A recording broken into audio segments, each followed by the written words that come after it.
now, the host you've been waiting all day for. Live from the KERN studio, here's Ralph Bailey.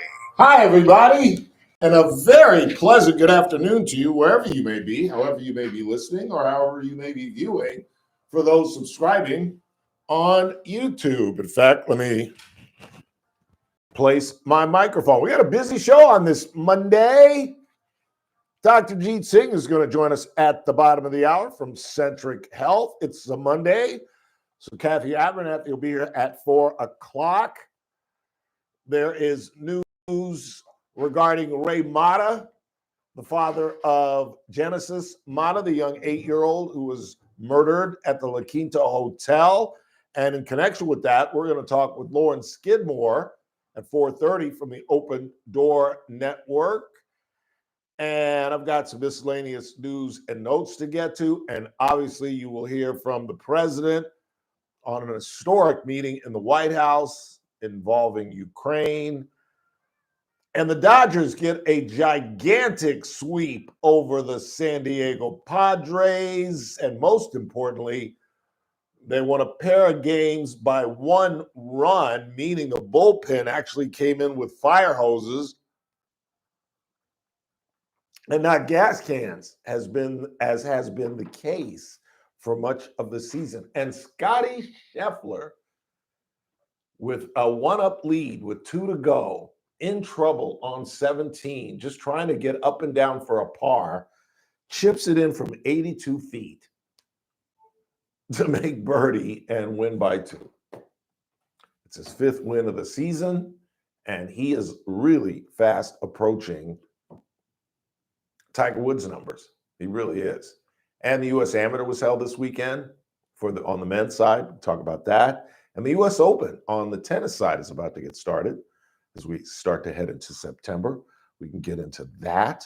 But of course, we begin with the historic meeting in the White House, where most of the noted European countries met with the president in the did you close that door? JR did, yes. Oh, thank you. Thank you, JR.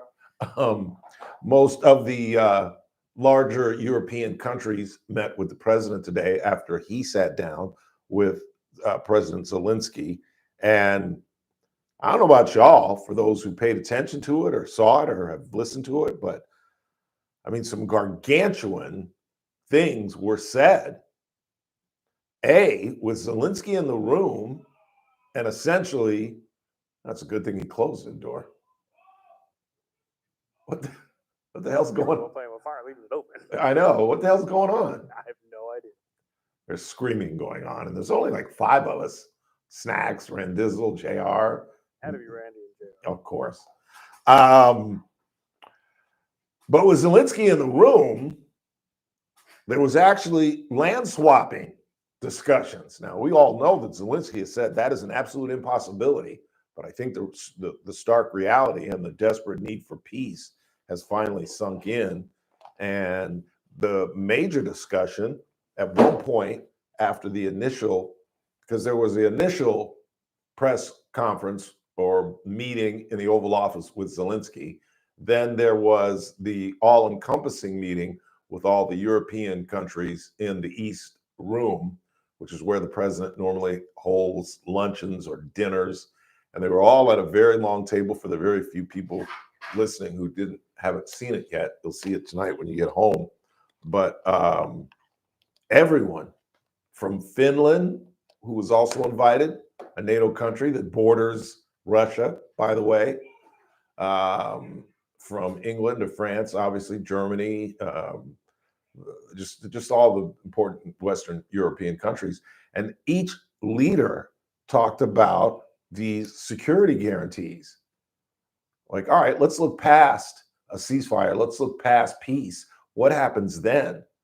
What happens if he just starts back up? And these countries are promising, and this is another gargantuan thing that was said today, at least from my perspective, for the very first time, these European countries are talking about boots on the ground, NATO forces in Europe.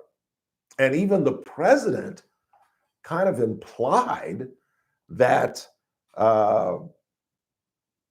perhaps American troops would be on the ground as a peacekeeping force or security guarantee. Let me tell you something. That ain't never going to happen. I can't see, the Republican Party is just about split on sending aid to Ukraine. I don't see how in the world anybody on the right or the left are going to co-sign American troops in Ukraine under any circumstances. I just don't see it. Here is, we got everything? Here is earlier in the day, this is when they were meeting in the Oval Office with Zelensky. Here's President Trump. I was just telling the president, I just spoke to President Putin indirectly, and we're going to have a phone call right after these meetings today. And we may or may not have a trilat. If we don't have a trilat, then the fighting continues. And if we do, we have a good chance. I think if we have a trilat, there's a good chance of maybe ending it. But he's expecting my call when we're finished with this meeting. And obviously a trilat or trilateral meeting, meaning all three men in the same room, Zelensky, Putin, and the president. The president said he'll back out if either men don't want him involved. I don't know. What do y'all think? Y'all see Putin and Zelensky in the same room? I just don't see it. And there's clearly been a change of strategy on the Putin part, because Steve Witkoff has come back and insisted that he has agreed to some sort of security force. I find that hard to believe. And they're accepting the word of this guy just as Chamberlain and the English took the word of Putin or Hitler in World War II. Promised not to go into Poland, assured them he wasn't going into Czechoslovakia. I don't believe a word that comes out of Putin's mouth. Not in the wake of further attacks over the weekend. 7 people were killed, including an 18-month-old baby and a teenager in a residential area. I don't believe anything that comes out of this guy's pie hole. Meantime, here's more from the president. This is on, and listen to this, this is important, U.S. participation. We'll let you know that maybe later today. We're meeting with 7 great leaders of great countries also, and we'll be talking about that. They'll all be involved, but there'll be a lot of help. When it comes to security, there's going to be a lot of help. It's going to be good. They are first line of defense because they're there. They're Europe, but we're going to help them out also. We'll be involved. We'll be involved. Has anybody ever heard him say that? I haven't. Maybe I've been asleep. Maybe I've been paying attention. But I ain't never, ever heard him even imply that we would be involved. Now, there was another consensus among all the leaders that in 3 years, this is as close to peace as we have ever been. Can you just imagine? I don't mean to hit a woman when she's down, but can you imagine Kamala Harris as president of the United States right now? Do you really think she could have brought all these people together? Do you really think she would have sat down with Putin? Or Putin would have sat down with her? Trump phobia, I think, disengages a lot of people, obviously liberals, in not recognizing how phenomenal in 7 months the progress has been. I don't know what it is. I don't know why Putin has changed his course. I don't know why he came to Alaska, but he did.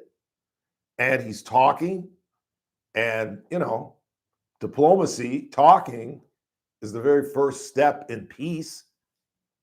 You just can't jump into some kind of accord. But at the same time, I don't believe that, Witkoff is saying that essentially, the security force is essentially NATO. Essentially, that's one of the things that Putin has said is absolutely unacceptable, and that is Ukraine as a NATO country. What the hell's the difference if there are NATO forces in Ukraine? Everybody's going to be talking, you're going to hear the phrase Article 5, Article 5, Article 5 all day long. And that is the idea that if one NATO country is attacked, that's considered all NATO countries have been attacked. And we will come on you as one.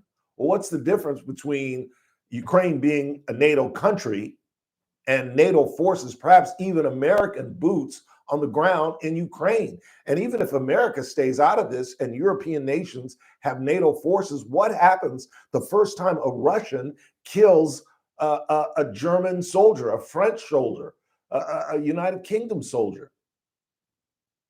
Aren't we just one step closer to a global conflict? And does anybody believe truly that Vladimir Putin is willing to negotiate any of the 20%, the Donbass, Crimea, which Barack Obama gave away, that he's willing to give any of that back? Really? I don't know. Maybe I'm the guy with the glass half full, but I just don't think after losing 1 million men, maybe the logic that we've been talking about, if it takes you 1 million men to get 20%, what do you think it's going to take to get 80%? Maybe that logic has fallen on open ears in the Kremlin. Maybe the fact that their economy is in the tank and Trump is willing to talk, lifting sanctions, etc. But I just can't believe anything that comes out of Putin's mouth, even a peace accord. And I think that's why all of the nations today were paying really close attention to these security assurances. Let's go ahead and take our first break of the day. When we come back, you will hear from the Ukrainian president who spoke at the table, as did all of the European leaders. Dr. Jeet Singh joins us at the bottom of the hour. I vow not to discuss gout, despite the fact that it's now moved into my right ankle. Wait. It switched feet on you? It's in my right ankle now. My uric acid level is out the roof. Boy. I know. And I want to talk to him about it too, because I want to talk to him about exactly that. How does it move? And how, when it does move, the pain that existed before it moves alleviate? So does it move like an organism? I'm thinking. Like, how does uric acid move throughout the body? 7 weeks without swinging a golf club. It is the worst summer I've had since 7th grade. Mrs. Flynn gave me a D in algebra. No, it was 8th grade. D in algebra 2. I had to go to summer school. Like 8 to noon. It was horrific. Quick time out. We're just getting started on a Monday, 18th day of August, the day after what would have been my father's 83rd birthday. Big house full of Leos. My mother was July 31st. I was August 3rd, and my dad was August 17th. The most atypical Leo you'd ever want to meet. Quick time out. We are just getting going. It's the Ralph Bailey Show. News Talk 96.1 at AM 1180. KERN. We're streaming live at kernradio.com. News Talk 96.1. You got Casey right here. The city council votes 5-2 to give $300,000 of measure and tax money to the Dolores Huerta Foundation to build their Justice and Community Center in downtown Bakersfield. Well, thank you, council members Weir and Bashir Tash, for protecting our tax money. But I have to ask, where's Larry Coleman? When it comes down to the vote, we just can't count on Coleman. While it might not have changed the outcome of this, it might change the outcome of his re-election. Starting to think, maybe we should have voted for the other guy. The JR Show, weekdays at 2 p.m. Well, there's certainly one restaurant that you can count on, and that is the best steakhouse in Kern County, KC Steakhouse. Now, you guys know they have the best steaks in town. You know that because you voted them that in the Bakersfield poll, and you also voted them greatest ambiance. I forget what the title is, but just the coziest place in town. Where would you rather be for an anniversary, a birthday party? And now you can use the Stockyard next door to hold parties or events or employee meetings, whatever. You can also have dinner there on Thursday, Fridays, and Saturday nights. They're providing live music on those nights. Have one of their craft cocktails. And again, as I always try to remind you, the menu has expanded greatly over the years. So it's not simply a steakhouse. If you're going with a large group and not everybody's feeling red meat, KC Steakhouse is the place to be. Where would you rather be than on F Street in the capable hands of Cassie Biddle's incredible staff at KC Steakhouse, longtime sponsors of the Ralph Bailey Show. Please meet Paul Sheldon's client, Rod Geis. Hello, Kern County. This is Rod Geis. My wife and I recently changed our health care coverage to Medicare. We were so fortunate to have found Paul Sheldon. Paul and his associates Kevin, Lynn, and Christine were indispensable in guiding us through the transition. They have comprehensive knowledge and experience in all aspects of insurance, Medicare, and the option. They listened to our questions every time we walked in the door, and they followed up very promptly with the answers we needed. With Paul's help, we made the best decisions for us. The process was painless, and we now have comprehensive medical coverage at a very affordable price. So if you were considering retirement and a change to Medicare coverage, Paul Sheldon Insurance Benefits and Planning is hands down the best place you can go. When Medicare matters, our team has the answers. Team Paul Sheldon. 398-2298. This is a special notice to U.S. taxpayers owing $10,000 or more to the IRS. Tax Relief Advocates is urgently notifying taxpayers that tax relief initiatives are now available that may significantly reduce or eliminate what you owe. If you're afraid of an IRS lien, levy, or wage garnishment, don't lose hope. You can now take advantage of these current relief programs to end all collections, reduce the amount you owe, and resolve your tax problem. Even if you have years of unfiled tax returns or are already in a payment plan, you may still qualify for significant relief. Struggling taxpayers can now get relief they need during these hard economic times. A hotline has been established by Tax Relief Advocates for you to call and see what you qualify for. They are A+ rated with the BBB and have over 1,000 5-star reviews. Don't wait. Call 800-575-7147. 800-575-7147. That's 800-575-7147, or simply visit TRA.com. Must qualify for enrollment. Results may vary. The Charlie Kirk Show, weekdays at 6 p.m. on News Talk 96.1 and AM 1180 KERN. Now, back to the Ralph Bailey Show. Has found his way in my heart tonight. Yeah. 842-5376, 842-KERN. So Vladimir Zelensky showed up in a suit today. I thought that was kind of funny. And he got into it with Marjorie Taylor Greene's boyfriend. My money clip is sticking right in my booty. Please stand by. Sorry about that. So I got my card. Did you finally get the new one? And I finally got the new card. And then I either subconsciously or just stupidly got a free meal Saturday night. I got my card, went to dinner with Mikey V, Jim Tozzi, and Michael Arier, former Green Bay Packer and New York Giant, overall good egg, local caterer. Look him up. And so I got my card that afternoon. I was just going to kick it at the house. I was cleaning the second bedroom. Jesus, Chris. I should just stop being embarrassed and have somebody professionally clean up that second bedroom. I use my second bedroom as like a storage room. And it's, how can I put this? A disaster. So I figured I'm not playing golf this week and I'm going to clean up the storage room.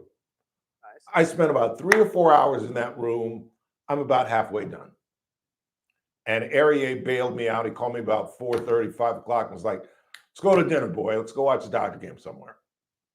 So I quit and I did that. And I had my card. And I said, well, I'll just wait and I'll activate it tonight. So we're sitting there having dinner. And I went to activate my card. I called the number and I put in my PIN and it wouldn't activate. I put in my PIN again, it wouldn't activate. I put it in a third time and it locked me out. And I'm like, I can't activate my card. Mike's like, don't worry about it. We got it. I wake up the next morning and I realized, I was about to call Chase and I realized I was using my old PIN number. That's why I say, did I do that subconsciously just to mooch off my friends? How could I have used my old PIN? Because this happened what, like a year ago? This card is like maybe 8, 9, 10 months old, where I got a fraudulent thing and they say, is this you? And you say no. And they say, well, we're closing that card and sending you another one. And so this is like the third card I've had in 3 years, 2 years. And I put in the wrong PIN number. I had to make them pick up How the long check. have you had this been? I don't know, since I got the new card, since the last time this happened. Remember, it was about 6, 7, 8 months ago. I wouldn't blame you for that. It's more of just habit. It's just stupid. But I've been using this thing for months. Anyway, I don't even know why I told that story. But Zelensky showed up in a suit and was much more engaging with the president, and the president was the same way with Zelensky. Again, security concerns were the big deal because remember, Putin is insisting no NATO forces, but that's all they talked about. And which was interesting, I found this fascinating because this is never, ever going to happen. Several of the leaders, the leader from Finland and the female leader, I think she's from, I don't know where she's from, talked about returning the 19,000 children. That's why I don't think peace is possible. When have you ever heard of that in a war? When have you ever heard of that? Where one of the instructions from the leader of the country is take their children. I don't think they fully understand how Putin thinks. Putin doesn't think of Ukraine as Ukraine. Putin looks at that as Russia, as it once was. And those are Russian children. He ain't giving them back. Giving them back? Here is President of Ukraine, Vladimir Zelensky. I think that we had a very good conversation with President Trump. Very good. And it really was the best one. Maybe the best one will be in the future. But it was really good. And we spoke about very sensitive points. The first one is security guarantees. And we are very happy with President that all the leaders are here, and the security in Ukraine depends on the United States and on you and on those leaders who are with us in our hearts. They have been online before yesterday and etc. So a lot of countries on the side of Ukraine, our people, and all of us want to finish this war, stop Russia, stop this war. We spoke about it, and we will speak more about security guarantees. Did you hear he still gave Russia a little shot? Everybody wants to stop this war but Russia. Meantime, you may have read over the weekend, Donald Trump stated that Zelensky could stop the war at any point. People are forgetting the Republican stance on this, where Marjorie Taylor Greene and a lot of the members of this conference don't even want to send them money, let alone be part of a security guarantee. And I thought one of the most telling statistics and why perhaps Zelensky is moving on land swaps. In 2022, 22% of Ukraine agreed with a negotiated end. 22%. Now, 22%. 22%. Now, 69%. In 2022, 73% said fight on. Now, 24% are saying fight on. Dr. Jeet Singh joins us next. News Talk 96.1 and AM 1180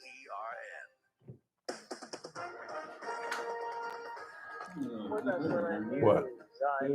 Are you serious? President Trump said Dude. he's got arrangements for a face-to-face meeting. You between can't find it? Putin and Volodymyr Zelensky. Dude, you can't believe that. Halfway to end Russia's invasion of Ukraine. Jesus. Trump says he discussed the matter with Putin following lengthy talks with Zelensky and European leaders Monday at the White House. Hurricane Aaron is forcing evacuations on North. Should we back this up a little bit? As it churns in the Atlantic, A little where tight on it, hurricanes brother. and heavy rain are pelting the Turks and Caicos Islands and parts of the Bahamas. Forecasters are confident that Aaron will stay away from the eastern U.S. and won't make landfall, but they do predict the hurricane will churn up dangerous rip currents along North Carolina's barrier islands. When Wall You Street got it? is down by 34 points, this is there. 96.1 and AM 1180 KERN. From the Billy.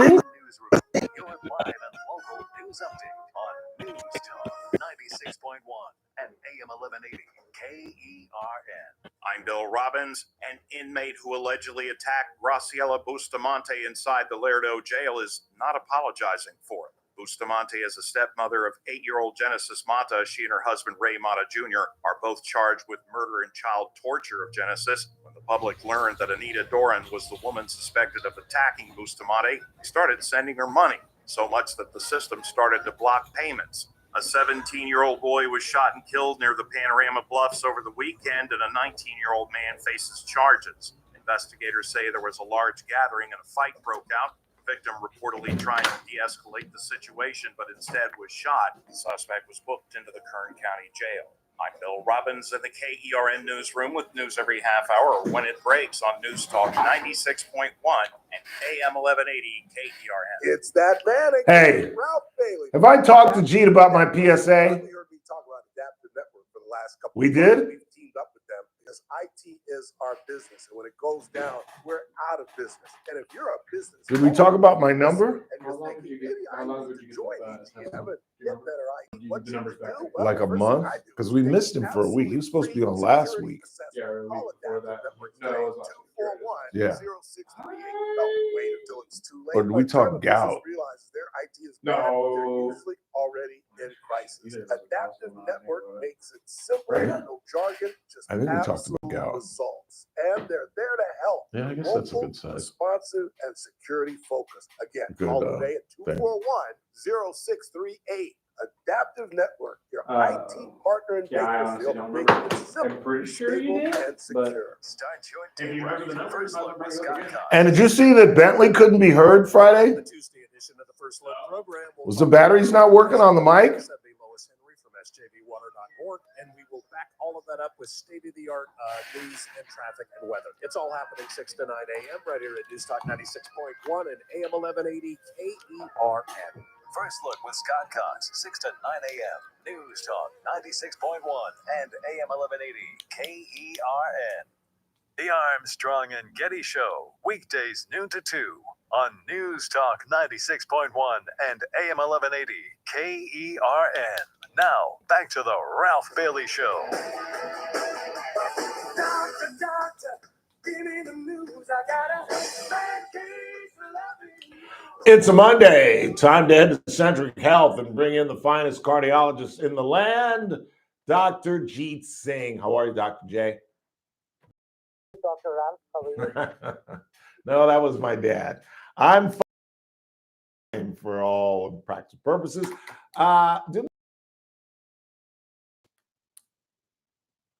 We have I went and saw Hamill. I went and saw Dr. Cothran, and I had to take a blood because of my uric acid levels, and we'll get to that in just a second as well.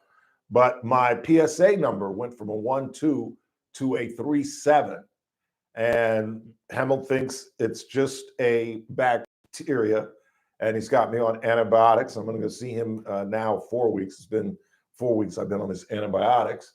And I looked it up, and everything on 4 is normal. But we had a gentleman who was an expert who's called in and said, yeah, 3.7 isn't bad. It's a little high, but you could still have prostate cancer with a 3.7. Can we talk about PSA numbers? of course. What is, should I be, well, obviously I should be concerned, but should I be seriously concerned at a 3.7? You know, it's a very non-specific way. If it's absolutely more than 10, then obviously it's an alarming sign. Right. You should be concerned about cancer. But the levels that you are talking about, they are slightly higher than the higher normal limits for your age. Yeah. So the numbers change for every decade, starting from the age of 50 and under.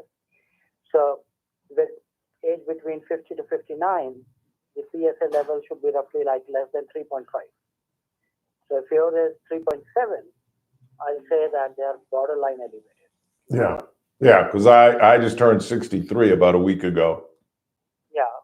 So if it's less than 4.5 between the age of 60 to 69, then it's considered within higher normal range.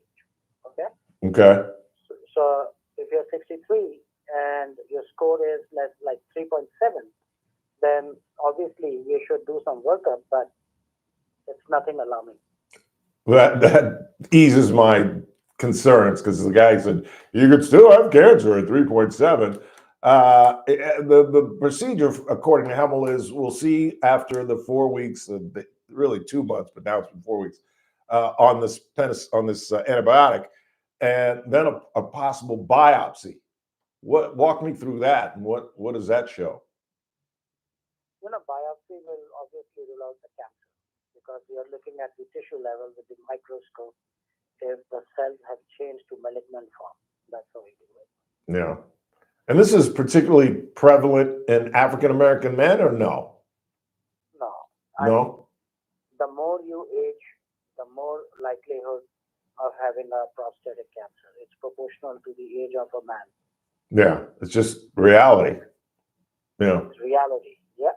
Yeah. And that's why it's so important for these. And I try to scream at my audience to go see their physician, go have their blood drawn, go know what your numbers are, your A1C, your blood pressure, your PSA, et cetera, et cetera.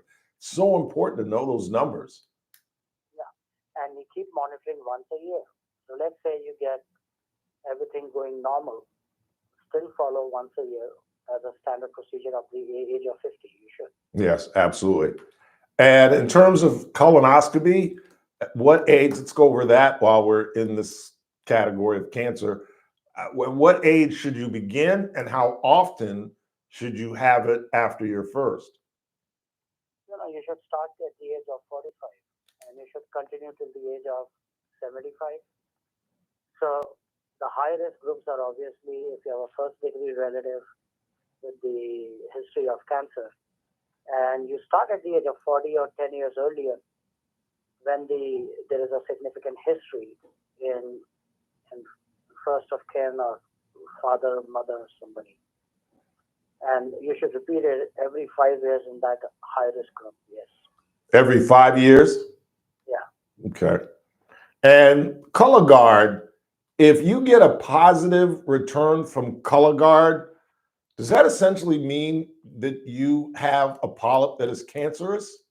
Or is that not necessarily true? It detects the DNA mutations in the cells, right? Mm-hmm. And it also helps to determine if patient has ACL blood. Okay.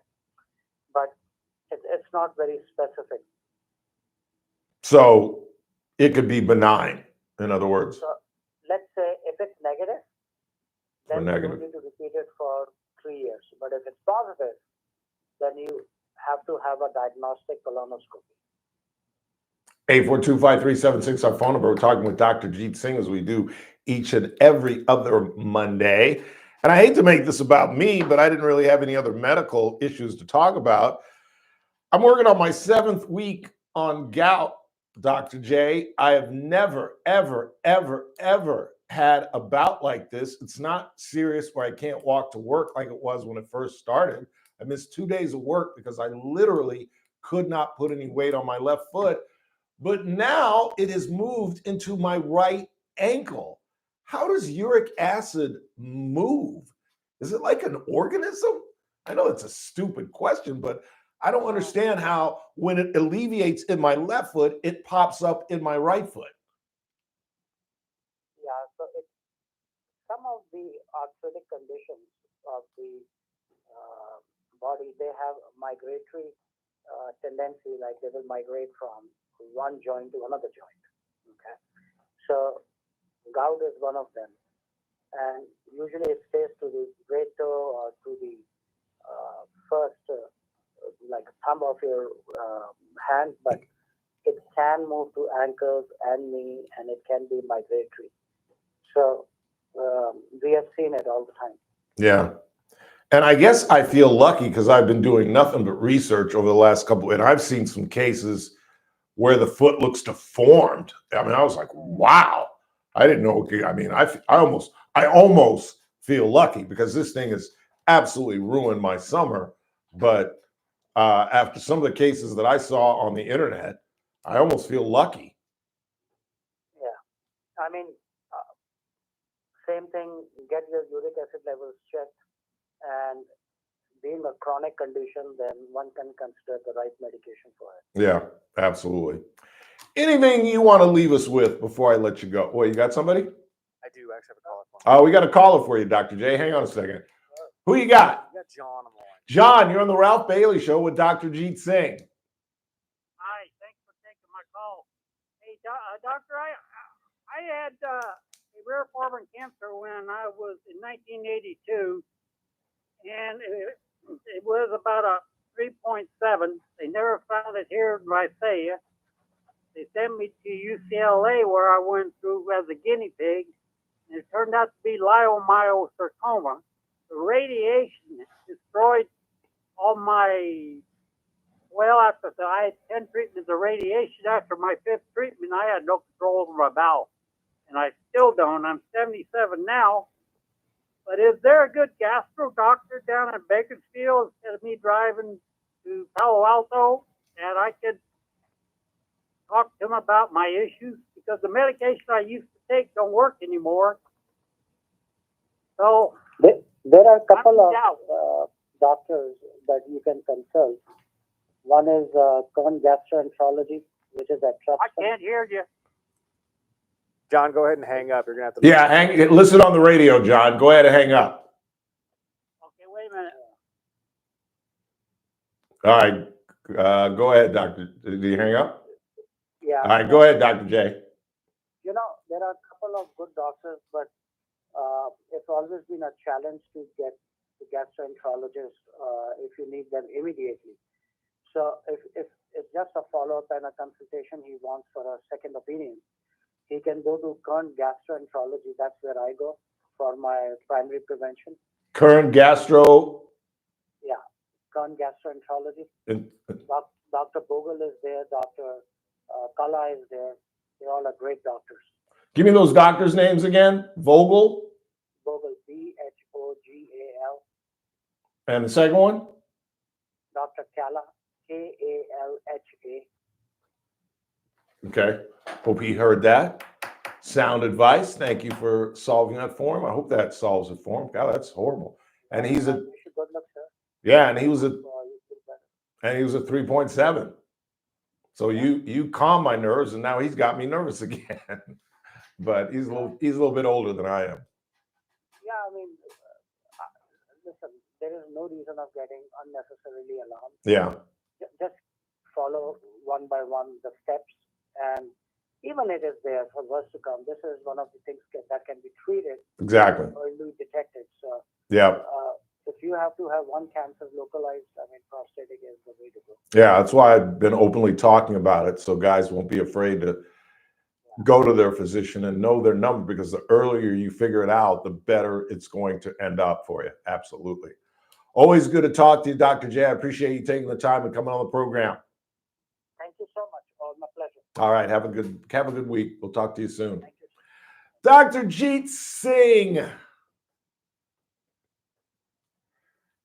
And what was the caller's name? Do you remember, Chris? John. John, if you didn't get those names, you can call back. I wrote them down for you. Did you write them down, Chris? No, but I can get them from you. Yeah, I wrote them down. So I at least know the second. yeah, me too. Kayla, Kalha. Bogle, but it's Kern Gastroenterology. So we know that much. Quick time out. Kathy Abernathy is going to join us at the top of the hour. At 4:30, we're going to talk with Lauren Skidmore from the Open Door Network in connection to the Genesis Mata case. And there is news about her biological father. He was sentenced today on prior charges that have nothing to do with the murder of Genesis Mata. Stepping aside for just a second and coming right back on the Ralph Bailey Show on a Monday, right here on News Talk 96.1 and AM 1180 KERN. We're streaming live at kernradio.com. News Talk 96.1 and AM 1180. You got Messmaker right here. Damn.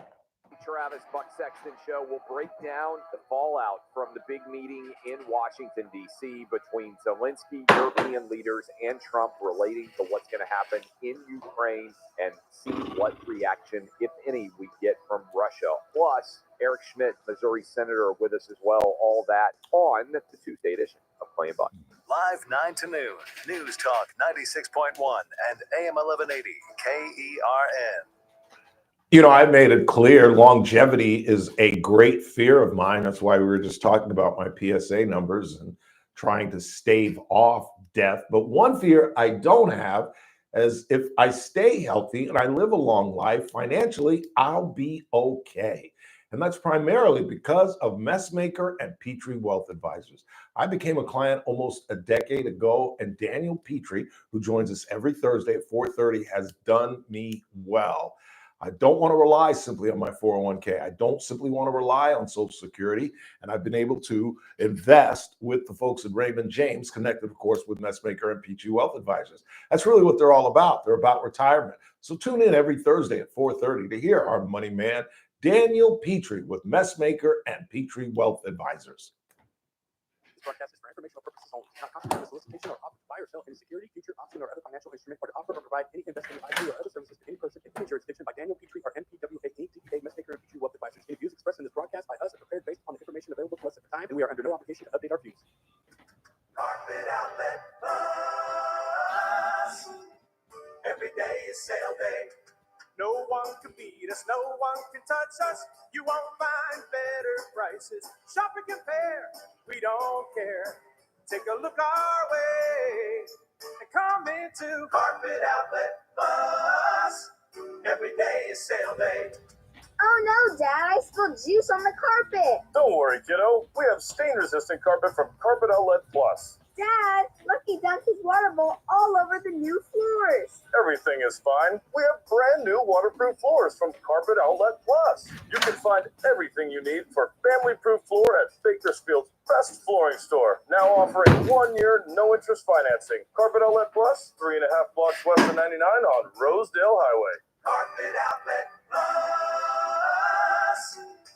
Every day is sale day. This is a special notice to U.S. taxpayers owing $10,000 or more to the IRS. Tax Relief Advocates is urgently notifying taxpayers that tax relief initiatives are now available that may significantly reduce or eliminate what you owe. If you're afraid of an IRS lien, levy, or wage garnishment, don't lose hope. You can now take advantage of these current relief programs to end all collections, reduce the amount you owe, and resolve your tax problem.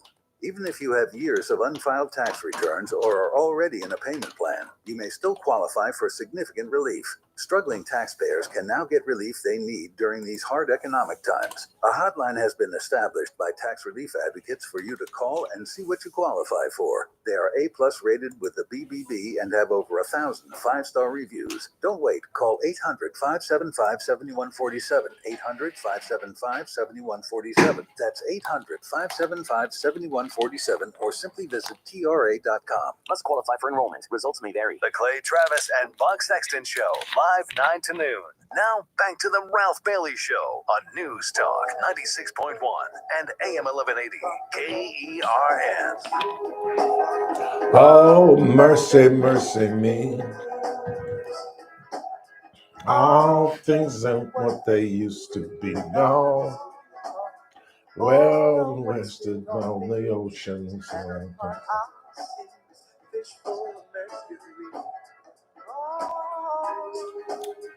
Oh, mercy, mercy me.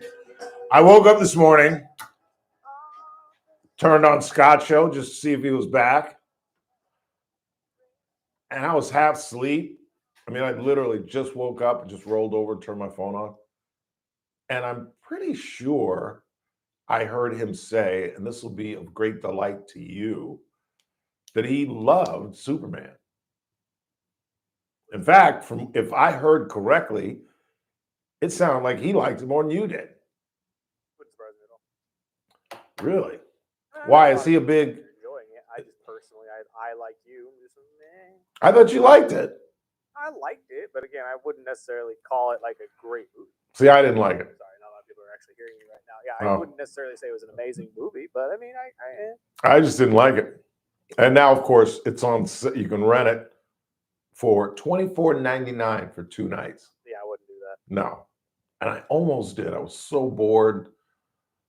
Sunday night, there was just nothing. The Dodger game was an early 1 o'clock game or 4 o'clock, no, 1 o'clock game, and then the U.S. Amateur was a blowout. They played 36 holes, and I got to watch the final 18. It was a blowout. I was so bored because, you know, a lot of times you see a movie a second time. Like I have, believe it or not, and people are going to turn their nose up. I wouldn't say I've learned to like it, but I can tolerate Godfather 3. Really? Yeah, I can tolerate it. How many times have you had to watch though in order to get there? Oof. Good amount. 7, 8 times. Yeah, the first I saw it. I saw it at the premiere.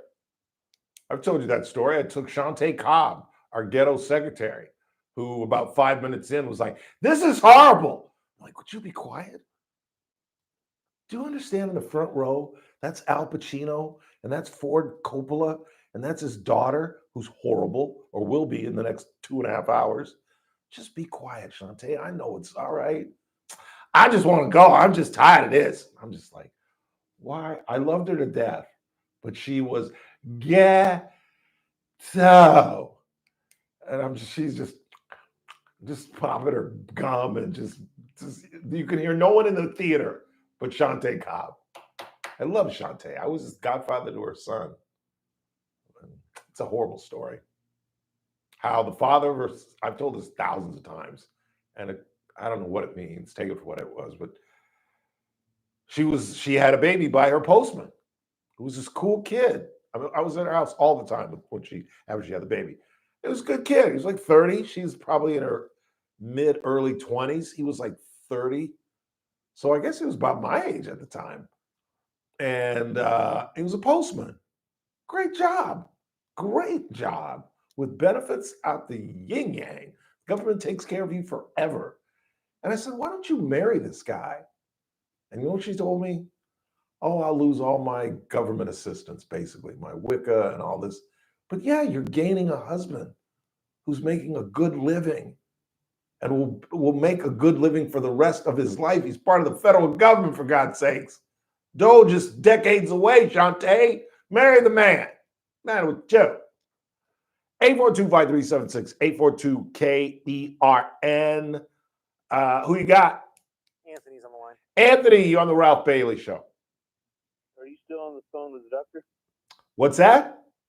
Are you still on the phone with the doctor? No. Oh, okay. I wanted to check on the medication. What's that? Meloxicam. It's an anti-inflammatory. Never heard of it. Are you taking it, and you want to know if it has side effects or what? No, I'm taking it, but I'm not supposed to take ibuprofen, Motrin, or Tylenol because it hurts my liver and my kidney. Right. So I was just wondering about that because I go into the doctor again tomorrow. I'm looking for hip surgery and back surgery. I've been clean and sober for 2 months and 28 days. Is this the Anthony I think it is? Yeah, it is. What's going on, boy? Well, that's good to hear. Keep up the good work. What caused this? The situation with your liver? No, I just decided to stop. And I invited some of my friends with my old man crew that I go to breakfast with. And we all started going together. That's outstanding. That's good to hear. You know, it's funny you should call. I had dinner with Saturday night, Mike and Mikey V and Jim Tozzi. I talked to Tozzi the other day. Yeah. He promises me we're going to go shoot so I can learn how to shoot my own damn gun that I've shot 2 times in like 6 years. But Are you Michael Jordan? yeah, exactly. And I've shot it twice in 6 years, Anthony. Is that ridiculous or what? Yeah, I just fine because I'm going out for dove opener on September 1. Yeah. Somebody breaks into my house, I wouldn't be able to hit the side of a barn. You know what I'm saying? I got my nephew at my house now, and he goes, "Are we going hunting, Uncle?" And I go, "Yeah, we're gonna go hunt." And I go, "If I shoot anything, you got to go in the field because I'm on a walker and a cane." I go, "I can't walk out in the fucking dirt field." Okay. Did you get that? Thank you. You realize you're on the radio, right? Yeah. All right. All right. That's enough for you. All right, Anthony. I'll write that down. Maybe we'll ask Jeet next time. Probably too late, but we'll still ask him. And pay attention to the program. You had him for 15 minutes. I'm on it every day. Well, why didn't you call when he was on the show? I was trying to. It kept ringing and ringing. No. Chris is like, no, that's BS. No, Ralph, I listen to your show every day. Talk to him, Chris. I'm watching the phone lines this entire time. We had one man named John call in. Our phones are funky, though. I've had people say that I've tried to call in and couldn't get in. Our phones do what they want. So, all right, Pop, I got to fly. Thanks for the call. Hope you feel better, man. Hi, buddy. All right, man. Late. Anthony Leary, everybody. Deborah and Gary's. Ooh, this is a tough one. I believe that Anthony is the oldest. Now you're saying, Ralph, you hung out with Joe and Anthony. How can you not know when they were born? Well, they're twins. And I just don't know who's first. I can't remember who's first. I think it was Anthony, but we'll get a text here in about 15 seconds from Anthony in a second, so it won't matter. You got anything on the board before we get Kathy in here? Yeah. What do you got? Republicans might support whatever action Trump proposes in Ukraine. The only reason they oppose the funding of the war is because it was a Biden thing. The spending is a minuscule percentage of total defense spending, and it allows us to degrade Russian military compatibility.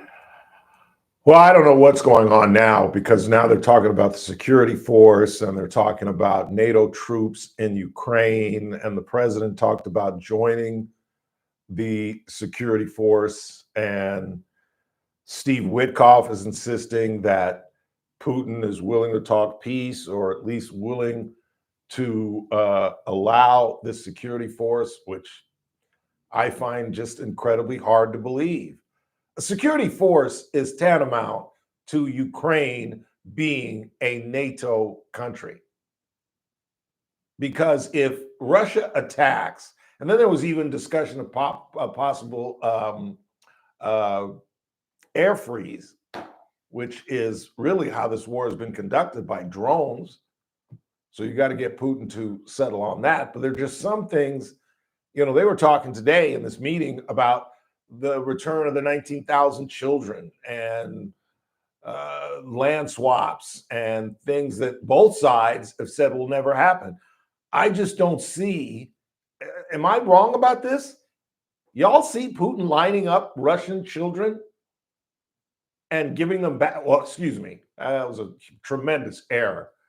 You see Putin returning Ukrainian children from Russia back to Ukraine? I don't see that because I just don't think that Putin sees Ukraine as Ukraine. That's why he wants a regime change. But that was much discussed in today's phenomenal meeting with Western European leaders from France to Germany, the United Kingdom to Finland, all in the East Room today. We'll see where this thing goes. Maybe Hillary Clinton will have to eat her words and give Mr. Trump the Nobel Peace Prize. Quick time out. It's a Monday, so Kathy Abernathy is next.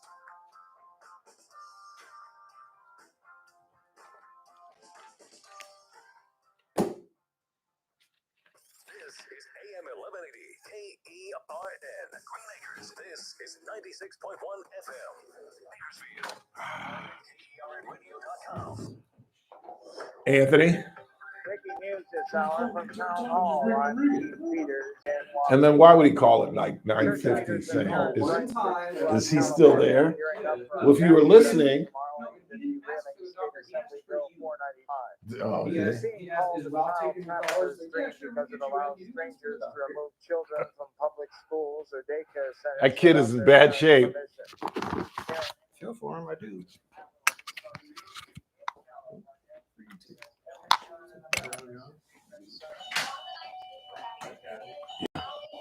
Please.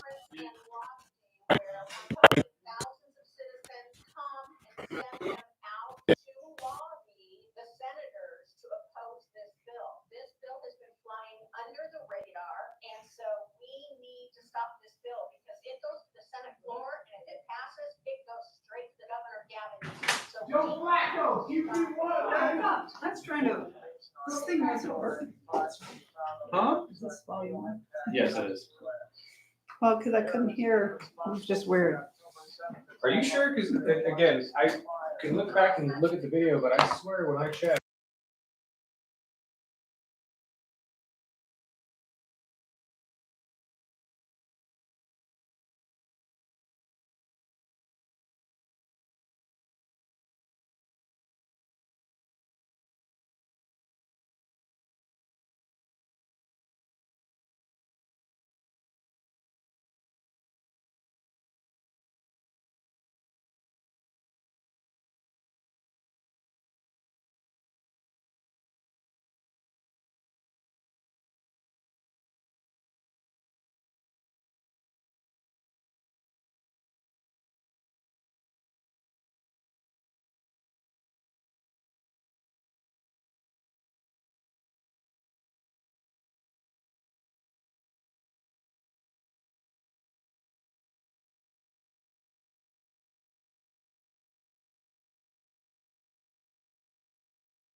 You turn it off.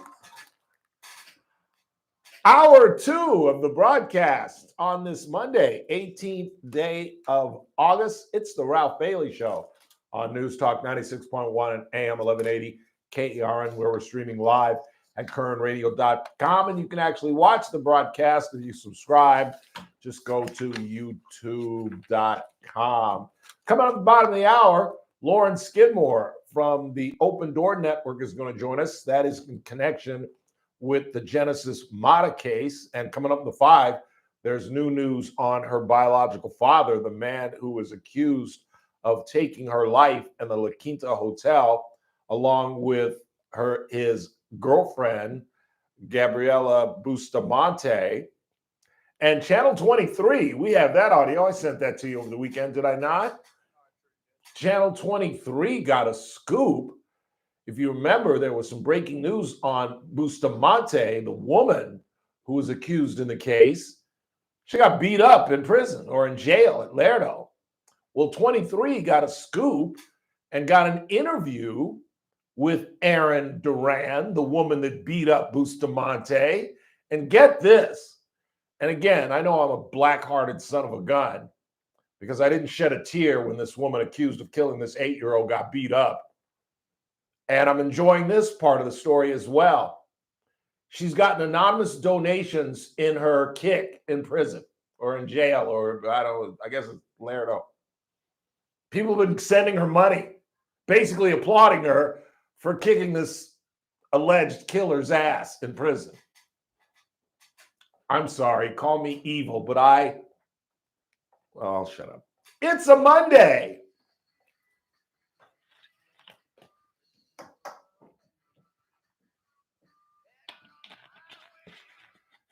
Kathy's looking for adventure. Professor Kathy Abernathy, how are you, Professor? Very good, very good. Am I black-hearted not to shed a tear for this girl getting beat up and then kind of weirdly enjoying the fact that people sent her money, the attacker? Yeah, that's not right. Well, it beats the people sending money to that Mangione freak. Luigi, yeah. Luigi, whatever his name is. Luigi Mangione. That's so pathetic. And I don't know if I mentioned before, there's T-shirts in New York saying my daughter's in love with, is it what's his name? Luigi Mangione. Yeah. Would somebody wear that? If I had a daughter that... I'm in love with a killer. Oh my gosh. You know, so Kathy, sick. That's just, I guess, another level of Love After Lockup. Yeah. One of the great shows on television. I remember that. Yeah. That's crazy. No, there's so much of that now, now, just stunning. And even whether they love him or not, even the idea of what he did was okay because it's healthcare insurance. And I have a problem with that. And oh, gosh sakes, I don't like what Macy's charges for a dress. Would I go shoot the CEO? Yeah. You know, it's a strange century we're rolling through. I'll tell you that, boy. It really is. And some of what you were talking about, that poor little girl, and I don't know what she's going to talk about next, but I think a lot of these folks in city and county, and they're supposed to be working on protecting children. That's what we're going to talk about. I don't want to see them in their county or city office. They need to be out in the community, at the home, at the school. They don't like to do that. They like to be in the office. Sure. And I make this joke, but it's true. When we were in the process of adopting Madeline, 20 some years ago, they come over to the house. And I'm thinking, okay, check us out. Right. We sit down at the kitchen table and we talk and they leave. And so I joked after, gee, they didn't go down the hall where we have a room full of knives and, nails sticking out of the walls. Or look in the refrigerator to see if you have food to feed this girl. Yeah. No, there was just sit down, blah, blah, blah, go. What's the point? Didn't even need to come to the house. I could have answered online. Yeah. It's online then. I think that they should all management level people in child welfare services should be fired summarily, because I found out that, and it's one of the things we're going to talk with Lauren about, after DHS called for this audit or examination, it's the first time since 2006. That's crazy, Kathy. That's 20 years. 20 years. That's crazy. When it's such an important cog of safety in our community, we talk such a good game about protecting our children. And then This just goes on and on for years, and there's evidence that there were calls about this girl and about this Mata and this Bustamante woman, and yet this child remained in the home. Right. And and then the other goal is maybe we need to make sure this child, if they want to change their sex, we need to get to them. We need to get them their sex change operation. How about just protecting them from parents or neighbors or whatever? How about doing that first? They have all these other programs they espouse, but how about protecting these kids? Yep. And they get out of those county and city offices and nonprofits and get in the street and in those neighborhoods. And that's, to me, that's a one step that I'd like to see. We had Cindy call, of all people. Cindy. Yeah, I our think I infamous might have caller, heard that. And she called in and gave her, she worked for Early Intercare, she works for the county, and had a case, and she had a gut that they should go look at it. She went to one of her supervisors, and they're like, no, doesn't meet the ramifications or the qualifications. And lo and behold, the child was life was taken. Yeah. It's crazy. No, it just doesn't make any sense. We have plenty of positions and paid this and that and titles and all of government, just not here. Federal, state, making city, tons of money. Tons of money. And for goodness sakes, get out in the streets, get out where the problem is. And because I'm certain there's, of course, there's a lot more of these kinds of things going on, or don't create these offices and make us think that we're paying taxes for something. We're really going out and combating it. But and the board needs to do something. The board of supervisors needs to pick it up. They need to investigate. I've sent my concerns about things that I notice has gone on. I have friends that are in the mental health business with young people, and they'll sometimes let cops and others know my patient told me this. Nothing happens. Yeah. Well, there's going to be a huge show of force at tomorrow's supervisors meeting. Is it? Oh yeah.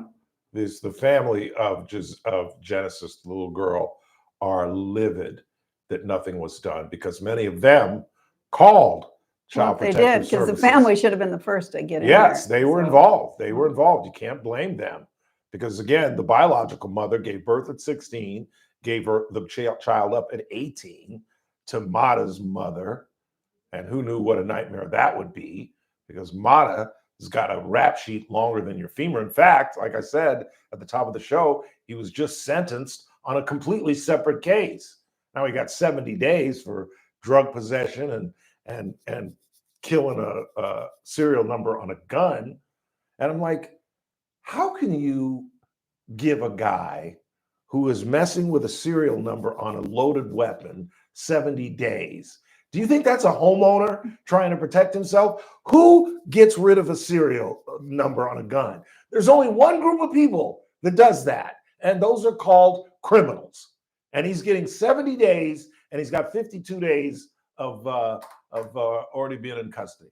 So he's got about 2 more weeks to do. Yeah, that'll really turn this guy around. Exactly. He'll never do it again. Never. Doesn't want to suffer like this. 3 Gang meals a day banging, and dope hanging out. Yeah. selling, alleged murderer.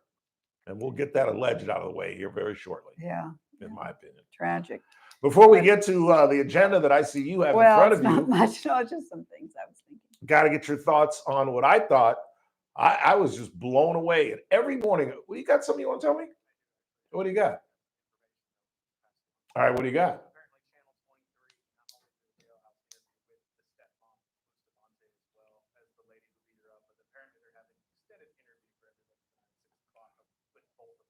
With both of them. The beating? I don't know if I'm that interested in that. Their interview, as you guys will hear later, with the girl who beat up Bustamante, the woman alleged to have killed Genesis, wasn't a very good interview. Like, they never really asked, like, walk us through the fight. That's what I wanted to hear. They asked, like, what caused it. She said she had a niece that age, and she asked they asked where she was. She was sitting in the little room talking with the girls, but she never asked, what'd you do? Just shiver? Did you beat? What'd you do? I thought it was a horrible, but yeah, that's great information. I guess I guess I have to watch it given what I do. Back to what we were talking about, though. I was blown away because every morning I do this. I get up, I watch the Today Show, then I watch 17 on rerun. I'm not up at 5 a.m. And I'm like, oh my God, I forget. I got to go with Trump. You got to check the news mix every freaking morning. And every freaking morning, there he is giving a press conference. And I'm like, dang, I missed like half of it. But I got to see the lion's share. And then I got to see the total meeting in the East Room with the leader of Finland, Germany, France. Macron, Starkey, or I think that's a Starkey from the United Kingdom. Everybody was there. And they all talked about things, Kathy, I've never heard the president talk about. A special NATO forces in Ukraine, us backing up the NATO forces, them talking about NATO troops in Ukraine. Look, you know, you and I are two of the biggest supporters of Ukraine, but they're talking about troops. They're talking about boots on the ground. Hold on a second now. Let's slow this train down just a little bit. But I suppose if you're really going to prevent him from going on and getting the remainder 80%, you're going to need some force other than the Ukrainian army. Well, you know, I was just looking to get California's population, Ukraine is the same. Okay, Really? yeah, it's about 40 million. They're 37 million. So think of Ukraine as, you know, pretty sizable piece of land there, a population, and they've been bombarded. How long has this been going on? 3 now? years. Yeah, I mean, and even right today, it's going Over the on. weekend. Yeah, He yeah. killed seven Killed people. He kills an 18-month-old child in a residential Yeah, he neighborhood. doesn't go after the soldiers No. as much that we know of, but he sure goes after hospitals and where people live, apartment A buildings. maternity ward. Yeah, they he's fired just into. he's just, and then I heard you say not so much, but he stole those children from families in Ukraine, little kids, to take them to Russia to get raised there, and then to put them right back on the battle line to shoot at the Ukrainians when they get old enough.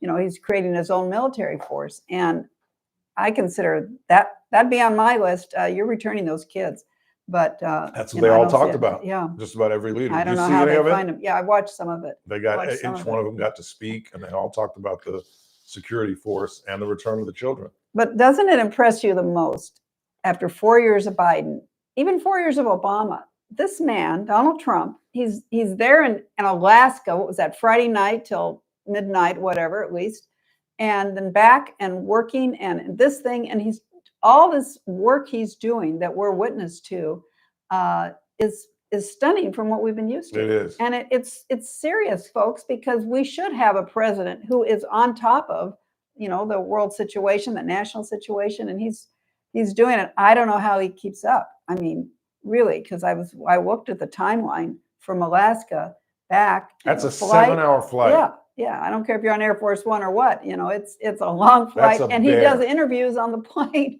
Yeah, So, sat down with Brett Baer on the way there. Yeah. So, and then I don't know when he did Hannity, but I think he did Hannity too. But anyway, I'm impressed. I like the fact that we're seeing cabinet members and they're speaking, and we're really watching what I remember of the Nixon Reagan era, where you really saw a government happening. But I don't know how they resolve this, because Putin is going to keep going. He's not going to stop. Exactly. Thank you. And I don't so- believe a word no. that comes out of his pile. No, and it's all about, for him, it's legacy. He wants to bring back the land that was the Soviet Union's. That's all. That's the goal. Did you If see he the lives guy? long enough. Did you see the guy that showed up in Alaska with a CCCP T-shirt? No. One of his higher up Oh, guys. I heard that. Showed up, and for the folks that don't know, CCCP is USSR in Russian, basically the Soviet Union, which we all, Kathy and I, Yeah. believe is what this thing is all about, putting the band back together. Exactly. And he's not going to stop until he does. Right. No, that's to get in the history books, which is all this Absolutely. man has going. And, you know, he's got a boatload of money hidden somewhere, and some girlfriend in some other country, and a part of the country. He lives a crazy life, but they said he feels nothing. You know, you can have How could he? 100,000 of the soldiers are dead. They said the first 4 months of this year, I don't know how many, 14,000 a month he was losing. Didn't mean a thing to him. Yeah, they've lost 1 million troops. Yeah. For 20% of the land. Yeah. And that's why I keep stating. And not like they don't have tons of land. Yeah. But No, it's just a story. it's a Stalin, Lenin, Putin. That's what he wants. There He you wants go. to be in that That's the book. pantheon. Yeah, it's the And, movie. and he can't be because Afghanistan was a disaster and the economy is in a disaster. And this is his shining moment. Well, the only threat, one threat Trump has is to do things like his oil, his ability to sell his oil. It's killing him. That's It's killing him. That's what we have. And putting tariffs on countries that purchase from him. It's killing him. Yeah. So that's the only really place we can get him because he has no heart. No. It's all he needs money to run his war. And so I don't know how this is going to end up. I don't know how many more meetings you can have. I thought it was comical, but it's interesting. Did you see Trump say something about not Lewinsky? Zelensky's suit. Yes. What did Trump say? And I told him I liked it. I told him the same thing. But you see that Zelensky came back with a nice kidney shot. What? Because it was Marjorie Taylor Greene's boyfriend who asked him the first time, why didn't you wear a suit? So when he asked today, you didn't hear when Trump goes, that's the guy that asked you the first time and attacked you. And Zelensky goes, I remember. And the guy says, well, you look good this time. He goes, yeah, but you're wearing the same suit. I was like, nice.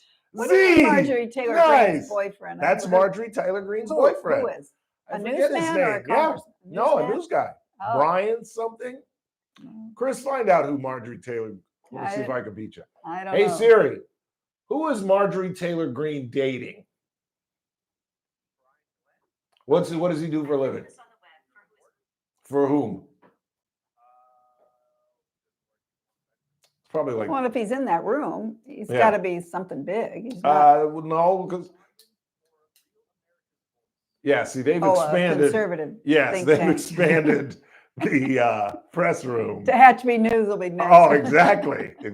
As long as you're hardcore right, you're welcome. Because that's how Caroline starts every press conference. She introduces somebody sitting on the side. This is Ralph Bailey from We Love Trump News. Go ahead, Ralph. She starts every press conference like that. Yeah, that's freedom of her press. I like that. I like exactly. what they're doing there. But yeah, it's tough. It's tough what's going to happen. I don't know what to think because there can only be so many meetings that he keeps pulling people together for. But we'll see if some people that I know criticize Ukrainian president to me, and I just think that man, what he's trying to hold together, it's been brutal. And it's you're taking on Russia for goodness sake. No You're not kidding. taking off Italy or something. And not one single human being would have predicted 3 years from now they'd be 20% into Ukraine. Right. Nobody could have thought that. Yeah. And then they took Crimea with Obama. I mean, Yep. we've just watched it happen. And now we've got a man in the White House trying to at least stop it, to go back. I don't know how far back he can go on border, but. And were you shocked that Zelensky now is talking land swaps for the very first time? I heard that. He made allusions to it. I was like, wow. And I think what he's doing is looking at the numbers. Did you see the CNN numbers today? Well, I This heard you was mention that. Unbelievable to me that in 2022, 22% said they should negotiate an end. This is Ukrainian citizens. 22% said negotiate an end, meaning, no, let's not do that. Yeah. Now it's 69%. Almost 7 out of 10 say, let's end this damn thing. When it first started, 2022, that's not when it first started, but 2022, 73% said fight to the end. 73%. Now, only 24%. It's absolutely flipped. They're like, you know what? Well, give them the Donbass, give them Crimea, bring our children home. Let's settle this thing and let's just get back to normalcy. It's been brutal. And then a lot of the young people, they left Ukraine when this started to happen so they could go to Europe and other places. And some of them came here even. I guess they're temporary. They're going to maybe have to go back. And I don't know what they go back to if their village or town is destroyed. Devastated. Yeah. I mean, 10-story buildings. I mean, where do you find the housing? Where do you find the jobs? It's like Paradise, California and Pacific Palisades. Once it gets destroyed, it takes a long time to come back. And from what I understand, Ukraine is a beautiful city, a beautiful country. And Kyiv is a beautiful, beautiful city. When I look on the map, I feel good for Kyiv because it's pretty far away from the trouble. It's Yeah. pretty far. It's pretty far west West, of where yeah, the trouble's been. yeah. So they looks like they've been able to survive. But Yeah, they've been basically taking the eastern border, and they're just inching forward. Apparently, they're not getting any kind of real progress. But yeah, yeah. do you think Putin wants something? Do you think he wants peace? No. No. No way? No, I don't think so. I think, well, if he agrees to what they've got right now, but then that doesn't make, Zelensky Could that be feel a win good for him? to just keep what he's got. Yeah. Oh yeah, at home. He can I call don't that a know if the victory? history book, but again, I think for history, he needs an entire country Because- back in the fold. Doesn't morale just have to be I mean, the economy stinks, and But you can't express it in Russia. You open your mouth. Who in Russia doesn't know somebody that died when a million That's a people are case killed? I read something a year ago about that it's very serious, but you have no way to, and of course the news is so restricted Yeah. what you even hear about. Everything is big bad. United States, I'm sure that's what it's all about. But Is the assassination of Putin the only way to truly end this thing? And I'm shocked there hasn't been an attempt. Yeah, I can't imagine there's plenty of people lined up to take his spot, but they'll be happy just to have his spot, not to try to protect him from what could happen. Yeah, but he's got to have bodyguards on top of bodyguards, and I wonder how many bodyguards get shot every week because he doesn't trust him. Yeah. I don't know how he sleeps at night, so he's got to have. He must have family, the mom and dad of his bodyguard locked Right. up somewhere. If something happens to me, they're gone. I mean, it's got to be things like that, and they Yeah. operate that way. They do. Mhm. So anyway, Anything you got before we get out of here? well, I did want to. Saturday night, I went to Tejon Ranch, a fundraiser for the National Cemetery. Dick Taylor and Cheryl did a great job again. Yeah. It's just wonderful. People, we have that beautiful National Cemetery. I don't know if you've been out there. I have. It means something to us as well. But it was a really nice event. I want to thank Dick and all the people that were out there. But I Love also it. want to bring up the City Council, Bakersfield, if we don't have enough Yes, time. we have time, Okay, please. let's, folks, wake up to what's going on. We've got 7 members on that council, 4 or 5 of whom. Sleepy Yeah, Doc.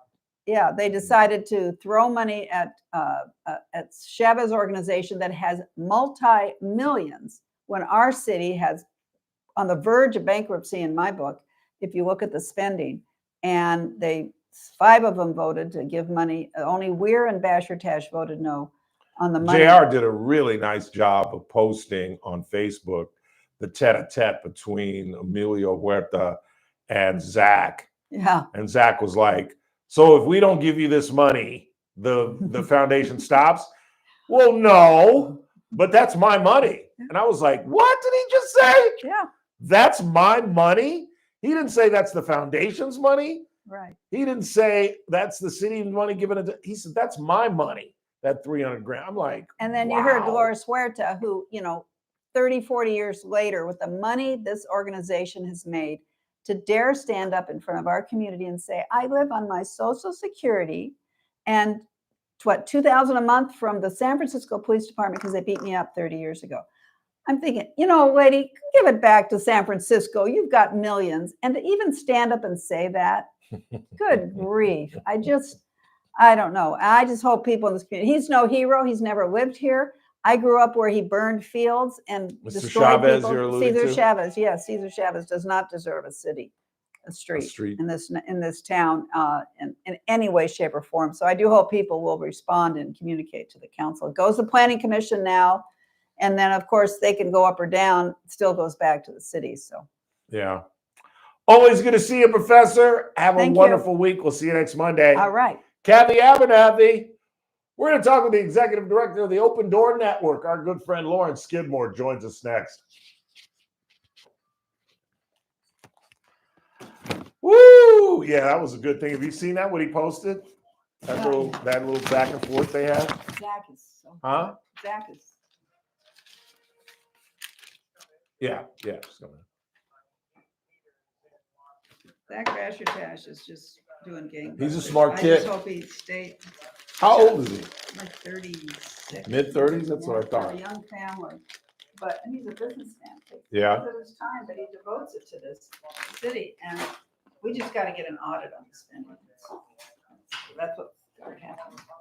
So who's going to run for Andre's seat? Oh, let me tell everybody. Hell is. Sorry. No, remember.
On News Talk 96.1 and AM 1180 KERN. You're listening to the Ralph Bailey Show. Catch me weekday morning 6 to 9 a.m. on First Look with Scott Cox. News Talk 96.1 and AM 1180 KERN.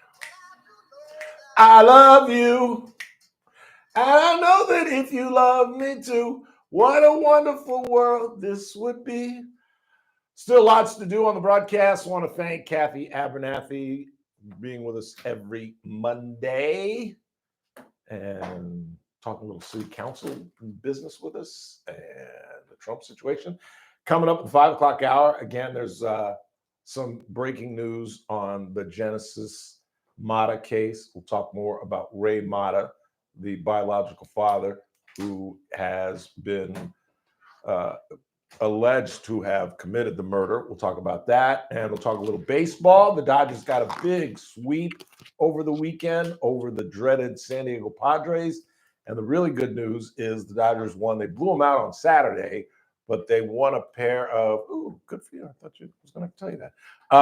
Won a pair of one-run games as well. We got a 4-game set with the Colorado Rockies, and then we're off to San Diego to play San Diego again, and they're not going to be very happy after getting swept. We'll get into that. And the U.S. Amateur was this weekend up in San Francisco up at Olympic, and Scotty Scheffler won his 5th tournament of the year, sunk an 82-foot chip putt on the 71st hole.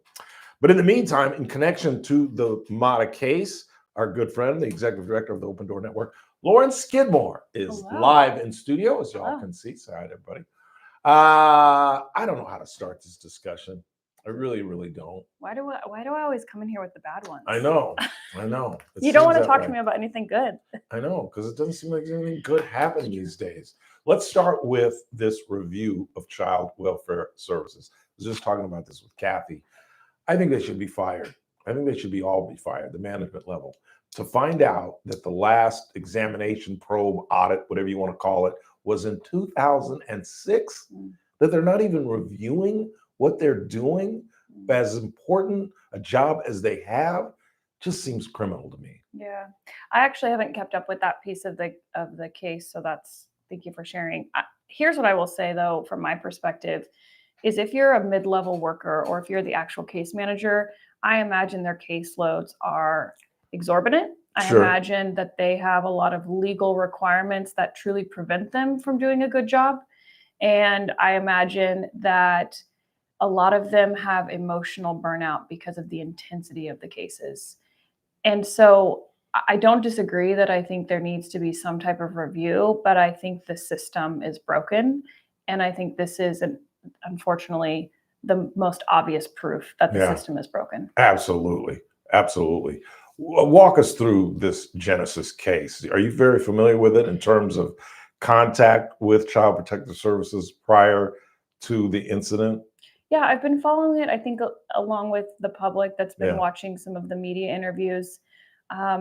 What's interesting about this case, I will say, we get CPS come out all the time to the homeless shelter because of different anonymous complaints, or, we have families that have had prior complaints. And so it's really shocking to me for this particular case, with what sounds like numerous calls, even numerous calls from the school that validated very potential intense abuse that was already happening. Using wires, Yeah. boiling water. Yeah, well, that was the 48 hours before, but I'm talking Okay. about months prior, Okay, right? okay. Where I think the school site counselors and teachers were aware of something going on. I mean, like I've even shared on some interviews, the photos that they have that they've shared publicly, the happy photo of Genesis, her bangs are still cut in a way that immediately had me raise red flags. I thought the same thing. No child walks around with hair looking No. like that. No. And her teeth were extremely crooked. Maybe that's from birth. Maybe that's from being punched in the face. Yeah, the bangs is a really interesting one because, okay, maybe she cut her hair on her own, but I will even Yeah. say for a lot of my clients that are dealing with intense trauma, they have their kids then with headbands on, or their bangs are clipped back, or they're doing something else to try to, get rid of that obvious issue. Most parents are not going to just let their kids walk around with their bangs cut.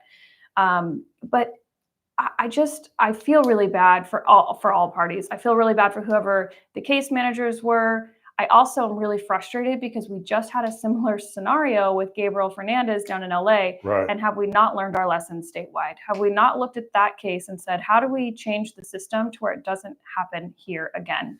And I don't know if it really is local DHS that we blame, or if there really is a statewide legal issue that's forcing the hands of a lot of these managers and case managers to where they can't truly do their job. I don't Yeah. know. So you think perhaps the problem lies in Sacramento? I mean, I usually always do. Yes. But, Yeah. but, I agree. in this case, I wouldn't be shocked. I mean, I know for us, we've got a childcare on site, and the licensing requirements become so burdensome that we can't even sometimes operate in a way that is helpful for the children that have these traumatic experiences. I mean, we spend more time doing paperwork and reporting incidents than we actually do teaching our children. Yeah. And I can imagine that DHS is feeling the same way. Now, that causes no excuse for the reason that a mandated report occurred and there wasn't some type of response. Yeah. That I can't answer. That is crazy to me. That child should have never been in that home. Correct. She should have never been in the hotel by herself. And also, I know some people have kind of raised this flag, but the manager of the site seemed to be very aware of this family and have a relationship, and yet he knew escaped nothing. any type Yeah. of examination, or even I don't think he's gone down to the DA's office. And I drive by there every day coming to work, getting on the 99. And now it's like I'm transfixed when we drive by there to look and just think, good God. Mm-hmm. And Mata, we know, is a no good POS, gang banging, gun toting, taking the serial number off of weapons, dope selling, alleged murderer. And you're pals with the owner of the hotel where the murder took place. And Cynthia Zimmer hasn't sat down with the owner of that hotel. Now, maybe she has, and we don't know that, but I would think that would have been reported by now. Yeah, that is really disheartening for him to just have no element of engagement, and just for him to say, "Oh, well, I just gave them a room, so I'm free and clear." Right. I mean, also, the public doesn't necessarily want to know this, but there is no way that people staying in rooms nearby did not hear this child during the amount of torture that she was receiving. There's no way. I mean, the type of torture that is inflicted upon this child, there is no way that she was not screaming. Yeah. I mean, there's just, I don't see how it's possible. The executive director of the Open Door Network, Lauren Skidmore, is our guest. Without getting too graphic, can you kind of describe what this child went through? Yeah, I'll give this perspective. So my husband was a Bakersfield police officer for 9 years. He was a part of quite a few special units, and he has talked to some of his friends that are still in the department. All of them that had to respond to this case have said this is the most horrific scene they've ever been a part of. A few of his friends even choked up. And these are men that have seen the breadth of, death and torture and, harm and just some of the most awful things. A lot of them were war veterans, and they were completely shaken by this case. So just to give the public that type of perspective, I mean, these poor police officers, it's going to change their lives for what they had to see. Yeah. And this child endured it for what we know of, 2 days straight. And the type of torture that she was inflicted upon her was thought out, was sporadic. There's something to be said about somebody that, beats a child with a cane, which has happened here in, locally. There's something to be said about a repetitive movement. They did things to her in a way that she couldn't expect it. Her body probably couldn't also go into this trauma response because it was a different type of pain in a different body part. And so I think this is one of the worst case scenarios.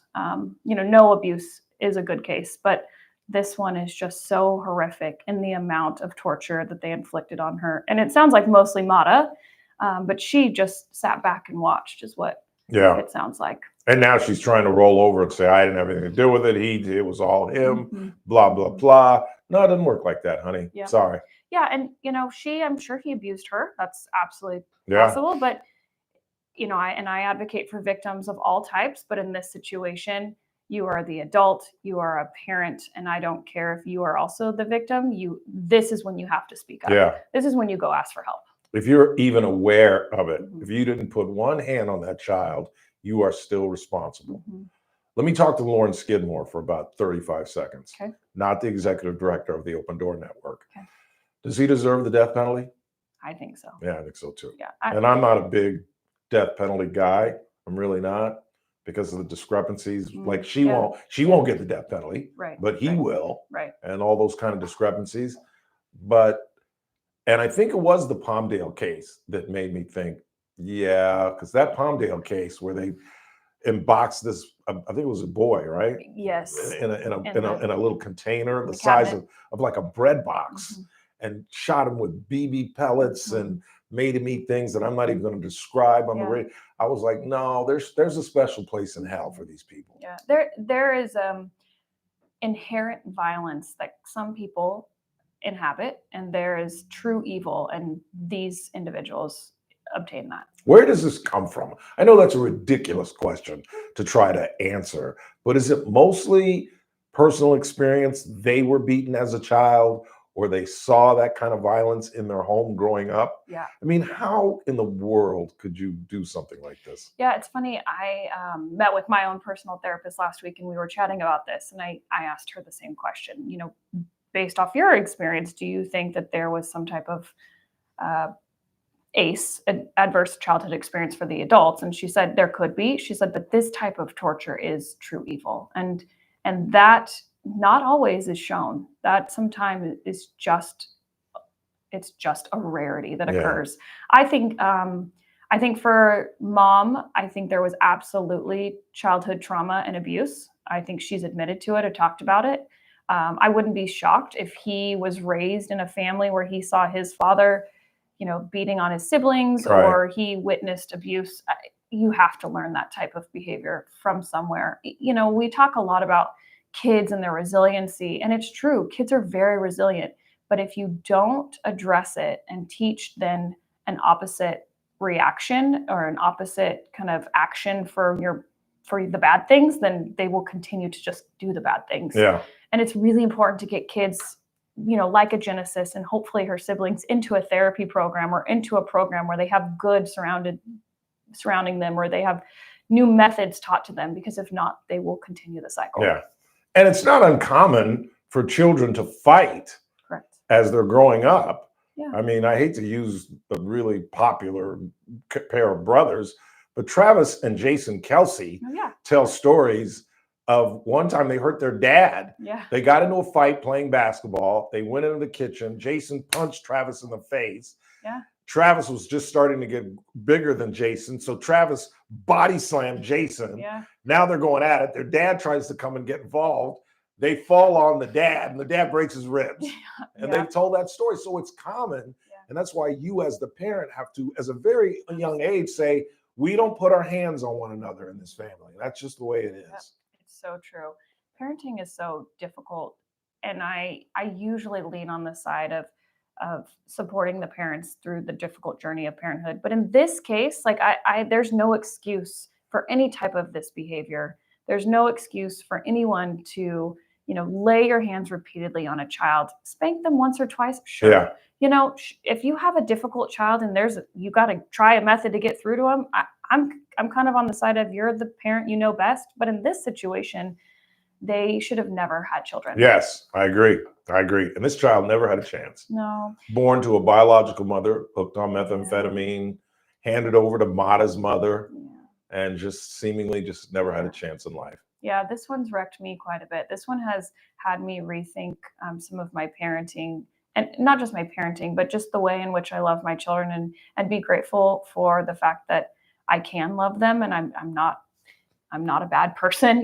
Be grateful for these things that we take for granted. And I tell people all the time, no matter the hardship you're going through, your children just need love and support. Yeah. They don't need you to be perfect. They don't need you to be the best parent out there, but they just need your love. And in this case, Genesis didn't have that.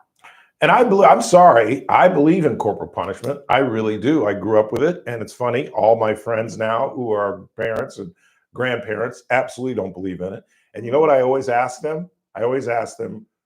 Were you whooped as a child? That's the phrase my parents use. I'm gonna give you a whooping. Yeah. And they all, almost to a person, say yes. And I'm like, well, you turned out okay.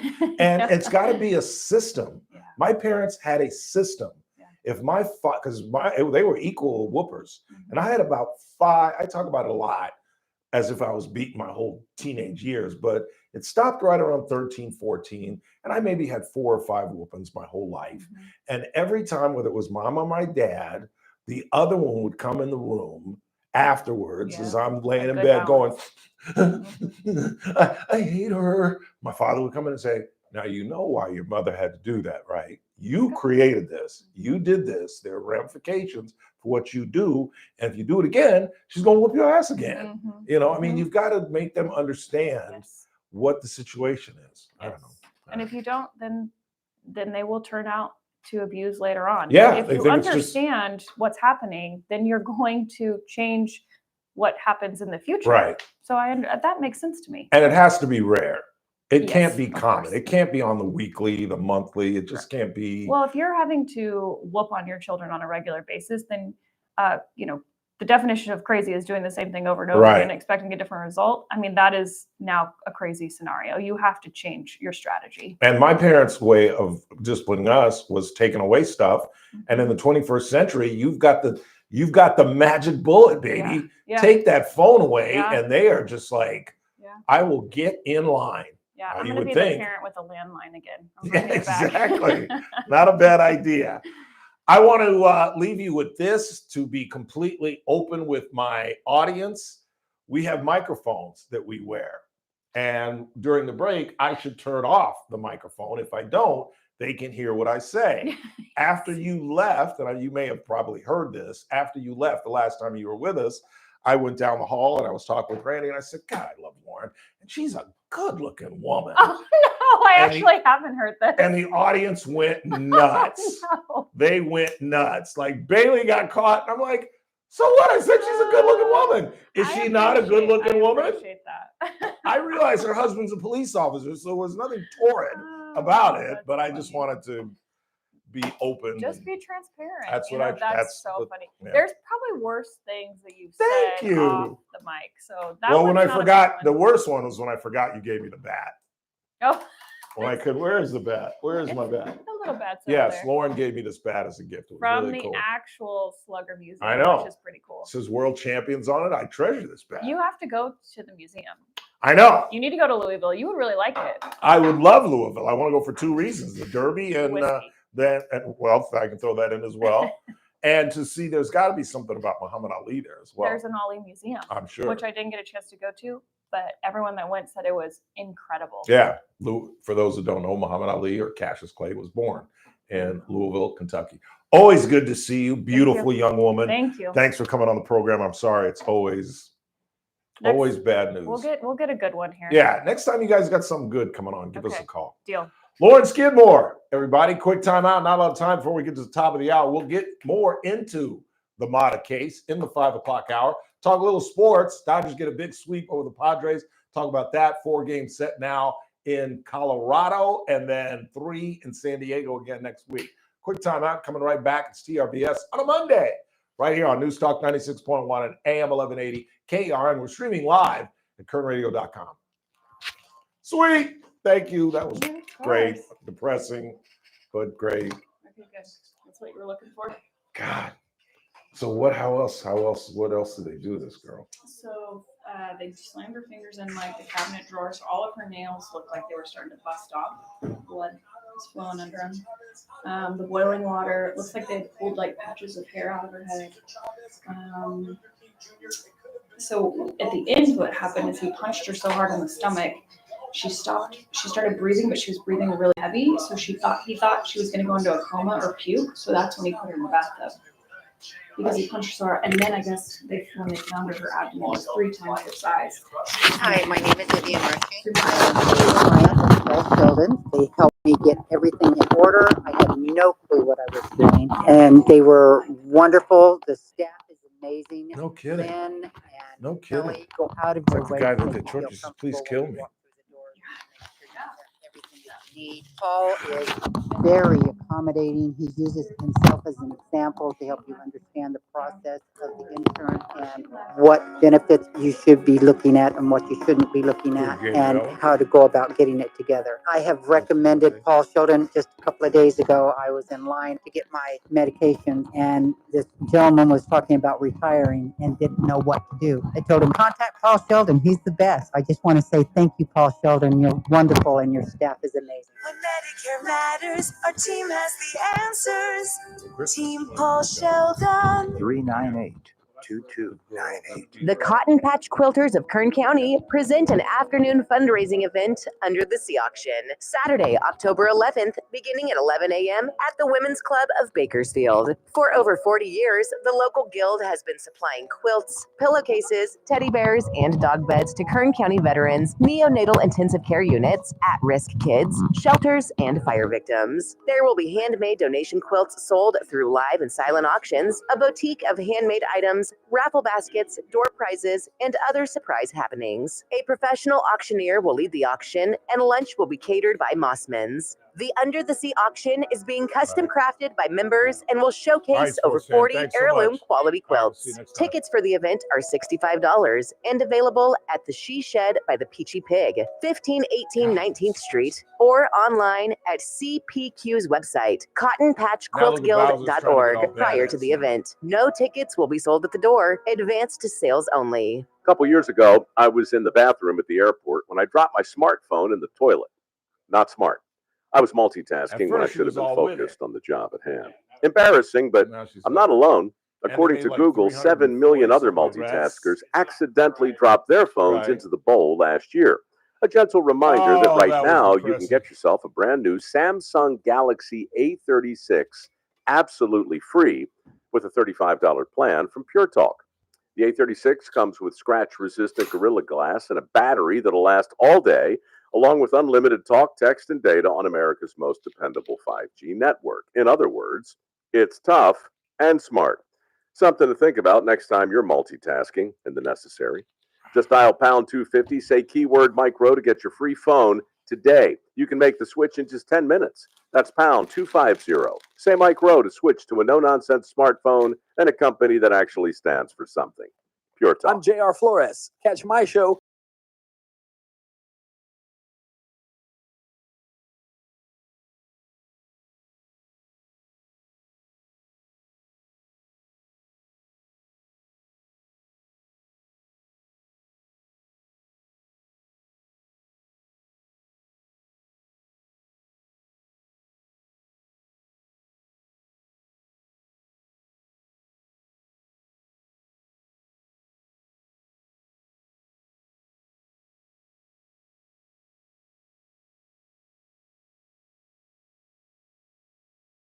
What do you got on the board there, Chris?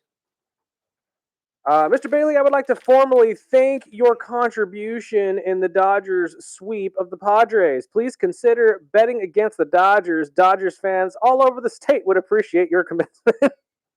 How was I betting against my Dodgers? That I have no idea. Are you telling me that y'all could have predicted a sweep? Are you kidding? I didn't say we were going to lose 2 out of the 3. I thought we'd win 2 out of the 3 and come out a game ahead. Instead, we're up 3 games. You want to hear my logic on this? We're up 2. Yeah. But by winning the first 2 games of the series, we won the tiebreaker. We now own the tiebreaker. 100%. So if we finish tied, we are still the division champs. So technically, we're up 3 games. We could lose 3 games in the loss column, finish 162, 100 wins, 62 losses. They finished 100 wins, 62 losses. We're still the division champs. But the most positive thing out of it was, in my opinion, we're going to talk about this at 5:30, is the bullpen. Now, granted, they gave up a home run on Friday night, and I don't know whether it was Joe Davis or the other guy, David, whatever his name is, the Hispanic kid, but when Teo hit, they were up 2-1, and Teo hit a home run, I think, in the 8th inning to make 3-1, and they were like, oh, that's insurance. That might make a difference. And lo and behold, we gave up a home run in the 9th, and it did make all the difference in the world. And both nights that we won by 1 run, it didn't look good for a hot minute. Once again, this bullpen will give you a heart attack, but they got it done. I don't give a damn. I don't give a damn if they load up the bases every time. And it seems like the problem is location. It's throwing strikes, where Vesia came in and hit 2 guys and walked a 3rd. I'm like, excuse me? Are you a professional baseball player? You hit 2 guys and walked a 3rd? The Little League World Series is going on in Williamsport, not in Chavez Ravine. Good God almighty. No professional pitcher should hit 2 guys and walk the 3rd. That can't happen. That can't happen. But we blew them out on Saturday. Freddie looks good. Mookie got a home run to win the game Sunday. Maybe things are turning around. The bottom of the lineup, though, Conforto is still in the 190s. The 2 third basemen we called up,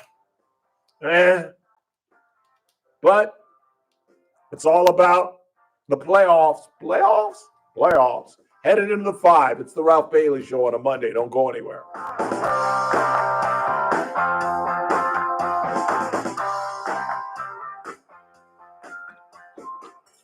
This is AM 1180 KERN Green Acres. This is 96.1 FM Bakersfield. Online at KERNradio.com. Breaking news this hour from townhall.com. I'm Keith Peters in Washington. President Trump is making plans for the Russian and Ukrainian leaders to meet face to face. White House correspondent Greg Clugston reports. After hosting White House talks with Ukrainian President Zelensky and a contingent of European leaders, the president said he called Russia's Vladimir Putin and began the arrangements for a Putin-Zelensky meeting. Ultimately, this is a decision that can only be made by President Zelensky and by the people of Ukraine working also together in agreement with President Putin. The president also said he would attend a three-way meeting with the Russian and Ukrainian leaders after their one-on-one talks. Greg Clugston, the White House. The union representing striking Air Canada flight attendants say they won't return to work despite their strike being declared illegal.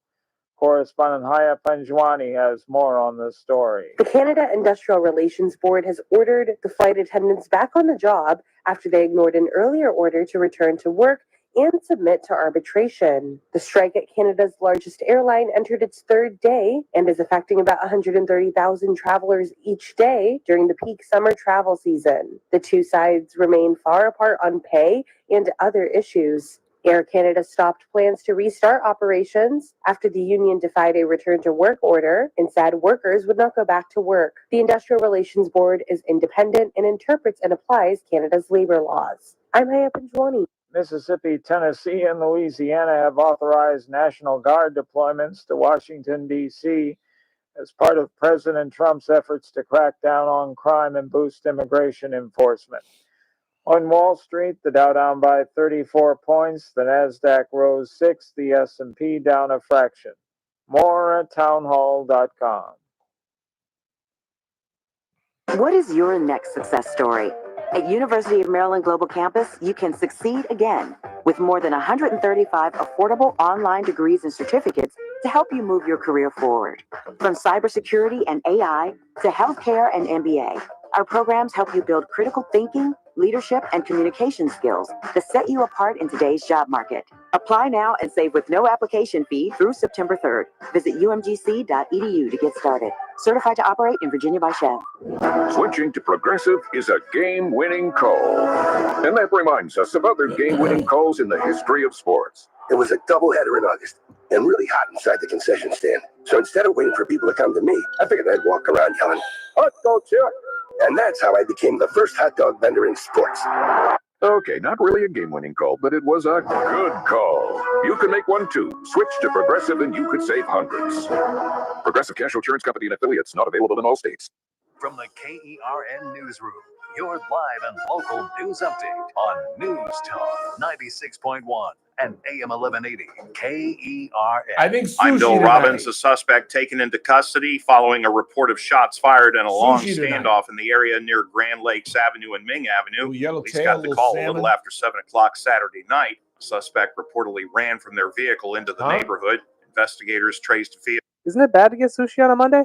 Yes. And I didn't start that, but somebody told me that, and I've been telling everybody that. But you're right, because it's Friday sushi. Right. Nobody gets fresh sushi on a Monday. You're right. Damn. Maybe I'll limp up to KC's. Have a little chicken. It'll be a better choice, at least for today. Yeah, because You can call Billy's if you want something kind of in the middle. nothing worse than not fresh sushi. I actually had leftovers at Billy's and totally forgot to eat it over the weekend. From Billy's? Yeah. When were you at Billy's? I wasn't. No, it was my grandparents went and got some, and then they left it for me while I was house sitting. So I meant to eat it, but I forgot to. I got outnumbered. That's where I wanted to go to dinner Saturday. We ended up in Mexicali. Really? See, I usually end up at Rice Bowl if I go to Chinese downtown. Really? I love Rice Bowl. Really? I grew up going there, though. God, I haven't eaten a rice bowl. With Tyra, I had an ex-girlfriend that loved that place. County. A dog who was rescued from a chance at being euthanized will now become a rescue dog himself. Loki was a dog at Kern County Animal Services. Nick Fuentes found and adopted the dog, first deciding to foster him, but ended up bonding with him. Fuentes is a volunteer with Kern County Search and Rescue. I'm Bill Robbins in the KERN Newsroom with news every half hour or when it breaks on News Talk 96.1 and AM 1180 KERN. What do you think, this is the Army where you shoot them a mile away?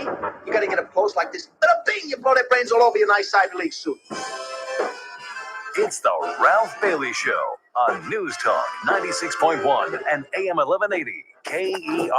Now make sure you leave the house when you make the call. You understand me? You hear me? Call from an outside line. I mean it. Call in or text to 661-842-KERN. That's 661-842-5376. Listen live at KERNradio.com. Now, the host you've been waiting all day for. Live from the KERN studio, here's Ralph Bailey. Final hour of the broadcast on this Monday, 18th day of August. It's the Ralph Bailey Show on News Talk 96.1 at AM 1180 KERN. We're streaming live at KERNradio.com. We still got lots to do in the final hour. Talk a little bit more about the Mata case. Talk a little sports.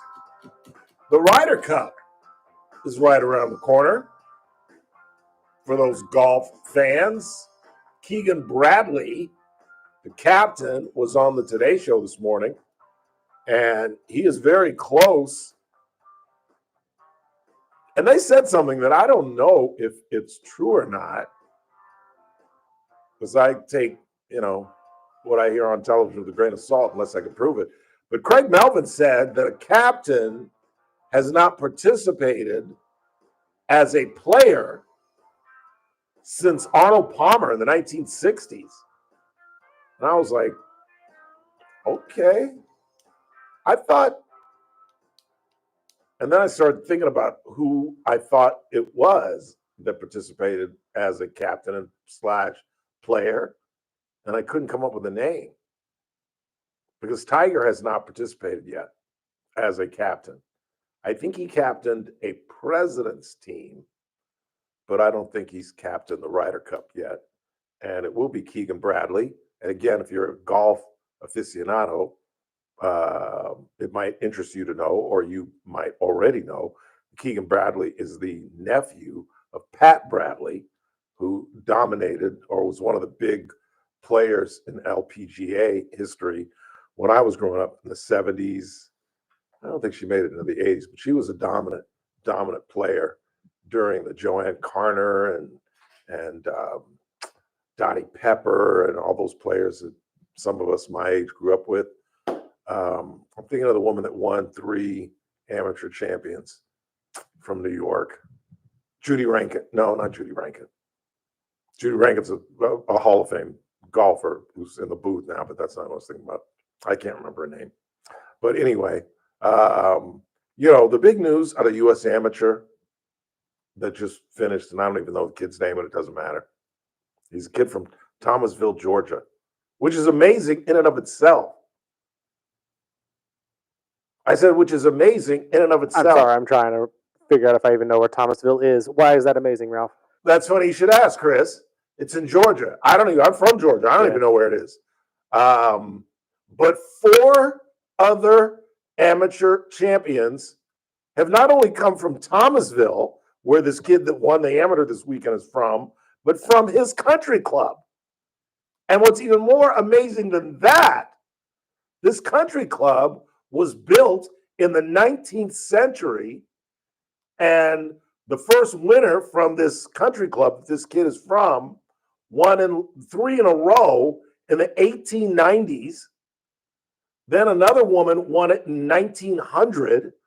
Then another woman from the same country club in Little Thomasville, Georgia, because it has to be small, because, you think of Georgia, you think of Atlanta, Savannah, Augusta, maybe even, just because of the Masters, Macon, Statesboro, where my mother was born, but Thomasville? And just in 23, another woman from that country club won the women's U.S. Amateur. And now the first male from that very same country club won it in 2025. But the thing that I kept thinking about watching this all weekend long, I watched mostly Sunday, just the incredible fact, I'm sorry, Tiger Woods is the greatest golfer who ever lived. And I don't think I've really ever said that, because that puts him over Bobby Jones, which I think some old timers would argue with me, and it puts him over Jack. And I don't think that major championships should be the bottom line barometer. I just don't think that. And here's why. Who's got the most NBA championships ever, Chris? Lakers and Celtics. No, what player? Oh, I'm sorry. That would be Russell. Bill Russell, who was out of the NBA championship like twice his whole career. His whole career. He won like 11. He won as a player coach. And does anybody even really put him in the discussion of greatest player ever? When Michael's got almost less than half that with 6? And he said, well, where are you going with this? What? Well, the U.S. Amateur just took place. Tiger won 3 junior amateurs in a row, 14, 15, 16. No, not 2014, 2015, 2016, when he was 14, 15, 16, and then won 3 amateurs in a row. He won 6 amateur championships in a row from the time he was 13 until the time he was a freshman in college. That will never be accomplished.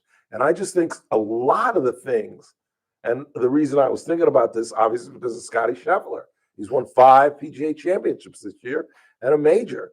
And he is putting up Tiger numbers. But then when you look at Tiger's numbers, he's got to do it for another 10 years. He's got to be this Scottie Scheffler for another 10 to 12 years just to get into the discussion with Jack and Tiger. And I just think, part of my algorithm in watching these reels is Tiger Woods highlights. And I just don't think Jack did the things that Tiger did. You know what I'm saying? Going from winning 6 major championships, spending a couple of years up in Palo Alto, dominating the Pac-12 at Stanford, and then at 21 becoming the youngest major winner ever, winning the Masters at 21. And not only winning the Masters at 21, but blowing them off the course. Going into Sunday, there was no question who was going to win. It was a matter of how many shots was Tiger going to win by. And I just don't think Jack had it like that. I don't think that Jack won like 3 different tournaments 8 times. Tiger's won 3 different tournaments. And again, my memory is shot to hell because I'm an old man, but I think it's Bay Hill, Arnie's tournament down in Florida. I think it's Torrey Pines, and I think it's Jack's tournament in Columbus. But I know it's 3 different tournaments that he's won 8 times. That's stupid. That's 24 wins in 3 tournaments. Jack never did anything like that. What about his performance at the U.S. Open? With a broken leg, he's down a shot with 1 to play to get into a playoff with Rocco Mediate. With a broken leg. Did I mention that he had a broken leg? And he hits, it's a par 5. He hits a horrendous drive. So getting on in 2 is absolutely out of the picture. He's in a bunker. He's in a fairway bunker. No way he can get home. So now he's just got to put it in the middle of the fairway and hit a 3rd shot and make the birdie. He damn near shanks the shot out of the trap and puts it in the tall rough. It's a U.S. Open. You can't see the ball. And out of the tough rough, he puts it within 8 feet. With the tournament on the line, with the major on the line, out of the tough rough, he gouges it out and gets it to 8 feet. And I don't have to tell you whether he made the putt or not. With the entire tournament on the line, you miss it, you lose. You make it, you get to play 18 tomorrow with Rocco Mediate. He somehow sneaks in the putt. Did I mention that a broken leg? And then, of course, he beats Rocco the next Monday by 2 shots. I just think he's the greatest ever, and it's not. I just don't even think it's that close. Despite the discrepancy in number of majors, what is it, 15 to 18? With all the injuries that this kid had, all the things that he did to himself, the sex addiction, do you remember they sent him to a damn sex therapist? Like, I totally forgot about that, actually. Like, really? Like, really? He's a man. And I'm sorry, I give celebrities, musicians, athletes, in terms of being faithful, and you're not going to like this, ladies, but I give these guys a pass. I'm sorry. I'm sorry. Men are creepy, first of all, as you well know. We're creepy. We just are. It's our nature. Yes, some guys can curb it and they get married, like my dad, and they be with one woman their whole life.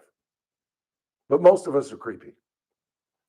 And that's just us. That's me, Chris. That's JR. That's just normal guys that have to approach women, ask them out. Imagine being a man who women are hitting on. And I'm not talking about women. I'm talking about women. Like the hottest women in the country telling you, Tiger, please just sleep with me once. I got to give guys like that a pass. You know, they talked about Magic when they did after he got HIV and they looked back at his life and he sat down, I think, with Chris Wallace. I think it was with Chris Wallace back in the 90s. And he talked about having I think the question was, have you ever had a threesome? Which, to ask a professional basketball player in the 20th century if they had a threesome was like asking if they ever had intercourse.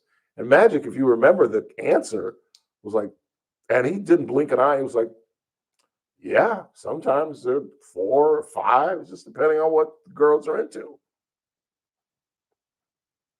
4 or 5? Even when I was young, Chris, I had enough trouble just pleasing one woman, let alone 2, 3, 4, 5. Like what is going on? What's everybody? How do y'all what is everybody doing? Man? I don't know what's happening with 4 or 5 people in the same bed. I'm just, well, hey, look out! What are you doing? I don't know. No idea how we got on this topic. It's not on the rundown anywhere. I was just thinking about the amateur, and then I started rambling, thinking about Tiger and Tiger sex addiction, and his sex addiction, and when he's got Elin sitting at the house.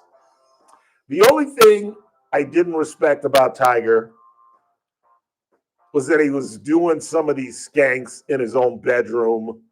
Now, come on, man. Not where you and your wife sleep, where you play with your kids. Come on, man. Can't afford a hotel room. Thank you. Although, I guess that's a little conspicuous. Buy a condo. Thank you. Something. I don't know. Randy and I were just talking about this. The Dallas 90s documentary is coming out. Tomorrow. Yeah, tomorrow. And you know what Michael Irvin did? You know, that's right. The famous White House. Yeah. Freaking Michael Irvin. This is a great story. Bought a house literally within eyesight of the Dallas workout facility. And it was their pleasure palace where all kind of stuff was going on. And they got busted. And Jerry Jones calls in Michael Irvin. This is one of the greatest quotes I've ever heard. And he's sitting there. Jerry Jones tells the story. Michael's told it as well. But he says, Michael's sitting there, and I'm like, Jerry Jones is like, what are you thinking, dude? We're going after our second World's Championship. We finally got a good football team. I still like Jimmy. What are you doing? And he said, boss, I was just trying to do the wrong thing the right way. Little quiet little house right near the facility. Oh, practice in 10 minutes. Let's go, boys. Quick timeout. We're coming right back. We'll check the board, see what you all are talking about. Update our lead story of the day. The President of the United States met with European leaders today in the East Room, along with the President of Ukraine. There's talk of peace in Ukraine and a trilateral meeting between the President, Zelensky, and Putin. Me, I'll believe it when I see it. Vladimir Putin and President Zelensky in the same room. I'll believe it when I see it. We'll talk about that as well. You're listening to The Ralph Bailey Show on News Talk 96.1 and AM 1180 KERN. We stream live at kernradio.com. News Talk 96.1 and AM 1180 KERN. Start your day right. First Look with Scott Cox, 6 to 9 a.m. On the Tuesday edition of the First Look program, we'll talk water with the best in the business. That'd be Lois Henry from sjbwater.org. And we will back all of that up with state-of-the-art news and traffic and weather. It's all happening 6 to 9 a.m. right here at News Talk 96.1 and AM 1180 KERN. First Look with Scott Cox, 6 to 9 a.m. News Talk 96.1 and AM 1180 KERN. Attention, Medicare beneficiaries here in Kern County. If you are eligible for Medicare and looking for a doctor who listens and cares about you with minimal wait times and prompt referral authorizations, it's time you learned about QualCare IPA. QualCare IPA contracts with most Medicare Advantage health plans and provides you with access to a large network of outstanding doctors and quality hospitals right here in Kern County. Medicare Advantage health plans go beyond original Medicare benefits coverage, and understanding these coverage differences may be confusing. Call us today at 661-554-4544. Let us help you understand your healthcare options for 2025. Call today, 661-554-4544. That's 661-554-4544. Get the information you need and the coverage you deserve. For accommodations of persons with special needs at meetings, call 661-554-4544, TTY 711. King Door Company continues to set the standard in the garage door industry, and I'm here to tell you a few of the reasons why. First off, King Door carries Clopay garage panels and LiftMaster openers, so you're guaranteed quality and reliability well beyond the reach of most garage door companies, and it just gets better from there. King Door has a fleet of fully stocked service trucks with all the parts and tools to handle any job quickly and efficiently, and those trucks are manned by the most knowledgeable technicians anywhere. They have all the technical expertise imaginable and the most up-to-the-minute training available. In fact, King Door is so committed to training that they have the King Door Academy, a full-size, state-of-the-art classroom right on the premises with all the latest teaching aids, including working garage doors to simulate any installation, repair, or technique. Your garage door is a very important part of the safety, security, and look of your home, so don't trust it to anyone but King Door Company. Call them today at 397-2744, stop by the showroom at 7450 District Boulevard, or check them out online at kingdoor.com. King Door Company, your company with the pride of a lion. Are you looking for a hospital that truly cares for your health and well-being? At Good Samaritan Hospital, they provide high-quality medical detox, psychiatric services, and medical and surgical care. They accept most insurances, including Medi-Cal, Medicare, and Kern Family. They offer Kern County's longest-standing inpatient detox program with dual diagnosis that combines medical care and withdrawal management all under one roof. Learn more at GoodSamaritanHospital.com or call 661-215-7500. Good Samaritan Hospital. They care for their community. Tuesday edition, Clay Travis, Buck Sexton Show will break down the fallout from the big meeting in Washington, D.C. between Zelensky, European leaders, and Trump relating to what's going to happen in Ukraine and see what reaction, if any, we get from Russia. Plus, Eric Schmidt, Missouri Senator, with us as well. All that on the Tuesday edition of Clay and Buck. Live 9 to noon. News Talk 96.1 and AM 1180 KERN. The Charlie Kirk Show. Weekdays at 6 p.m. on News Talk 96.1 and AM 1180 KERN. Now, back to the Ralph Bailey Show.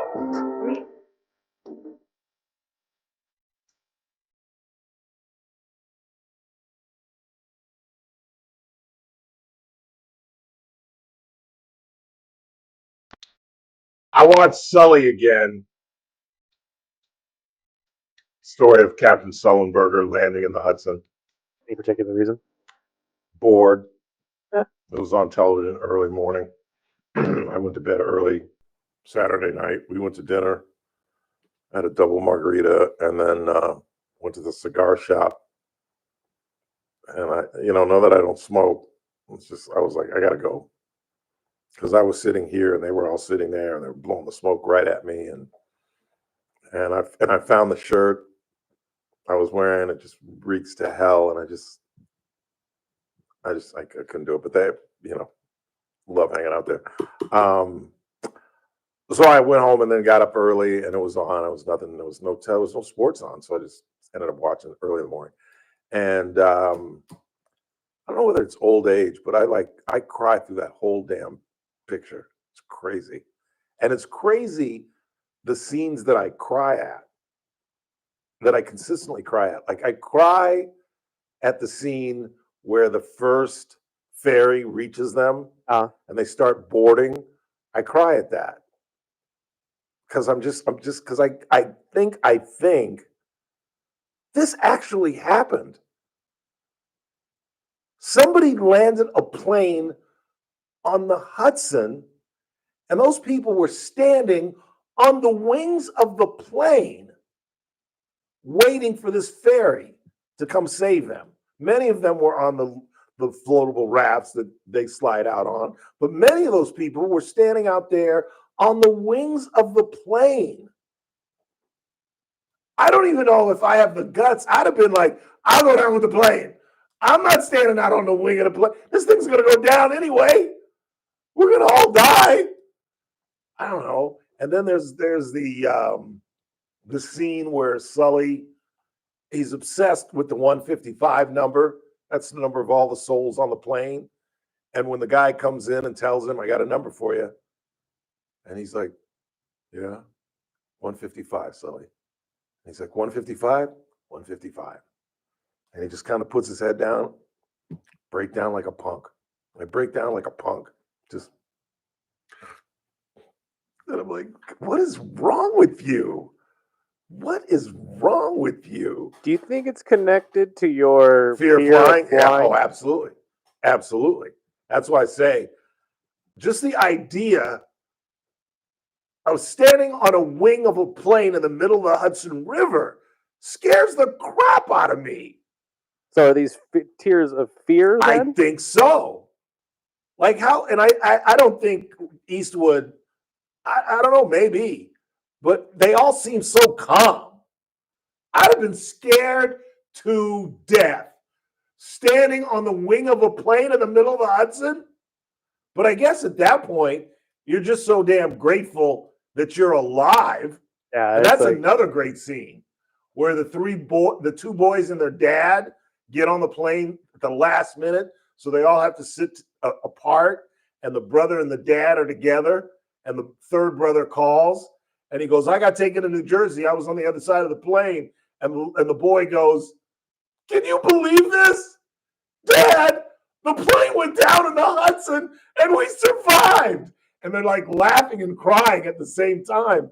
And it's just, is there anything more miraculous than, and the fact that the pilots both walked unscratched.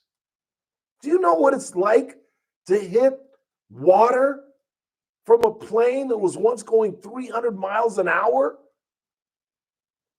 I don't either. But it can't be like a car accident. It has to be the most violent, bam. And Sully didn't have a scratch on it. I don't know. It's a great picture. It's a great picture with a great ending. Do you remember how it ends? I don't. It's been a while. They're in a bay, a airplane bay. Is that what they're called? Where they store the planes? Yes. Hangar bay. Hangar bay. That's the word I was saying. Hangar. And I don't know if it's the plane. I doubt it. Did that plane go to the bottom of the sea, or I think they recovered it? And they're there with a plane. Maybe it's the plane. Maybe it's not. And it's all the real. It's like reminded me of Spielberg's movie about the Holocaust. Schindler's List, where at the end of the film, actual survivors from the Holocaust that were part and were depicted in the film actually are shown. And at the end of Sully, all the passengers, the real passengers, are in this hangar with the real Captain Sullenberger and the first officer and all the flight attendants. And at the very end, Sully goes, ladies and gentlemen, I'm Captain Sullenberger, your captain. And they all applaud. It's really, Clint Eastwood directed it, as a matter of fact. News Talk 96.1 and AM 1180 KERN. With SRN News, I'm Keith Peters in Hey, Siri. Washington. Oklahoma will require Bento applicants sushi. for teaching jobs from California and New York to pass an exam that the state's top education official says is designed to safeguard against radical leftist ideology. Ryan Walters, the state public schools superintendent, says any teacher coming from the two blue states will be required to pass Oklahoma's PragerU assessment test before getting a certification.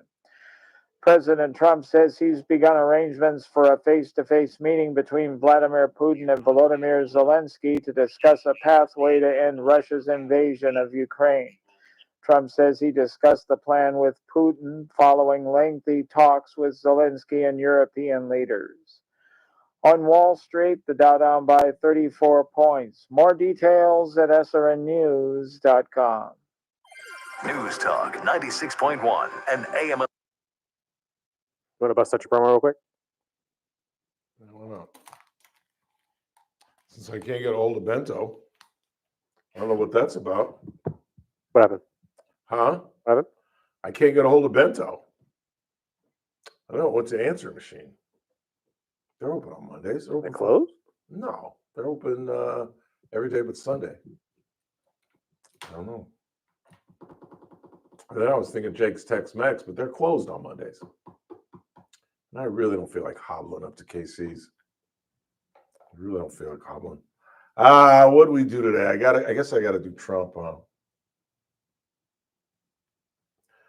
3, 2. I think the biggest thing that came out of this European meeting and Zelensky all coming to the White House is the fact that the president firmly believes there will be a trilateral meeting, meaning that he, Zelensky, and Putin will sit down in the same room. I'll believe it when I see it. 3, 2. I never heard from Ken Keller. That's the son of a gun. I'm supposed to get him on tomorrow. 3, 2. It's that man again. Look what's coming up on the Tuesday TRBS. Well, it's a Tuesday. We'll talk to our former federal magistrate judge, Teresa Golder. Plus, beginning of the Colorado season. 3, 2. It's that man again. Look what's coming up on the Tuesday TRBS. It's a Tuesday. So our former federal magistrate judge, Teresa Golder, will join us, and we'll preview game 1 of the 4-game series against the Colorado Rockies and preview the, God damn it. Preview what? What's coming up this weekend? Cowboys? Is you talking about the Cowboys here? No, that's not going to be it. I think I was thinking U.S. Open, but that's not until September. Let me try it one more time. How much time we got? We got about 30 seconds. You want to win on? 3, 2. It's that man again. Look what's coming up on the Tuesday TRBS. Well, it's a Tuesday. Our former federal magistrate judge, Teresa Golder, will be here, and we'll preview game 1 of the 4-game series against the Colorado Rockies. All that, me at 3. It's TRBS. News Talk 96.1, AM 1180, KERN. I'll see you at 3. RN, the Armstrong and Getty Show, weekdays noon to 2 on News Talk 96.1 and AM 1180 KERN. Now, back to the Ralph Bailey Show.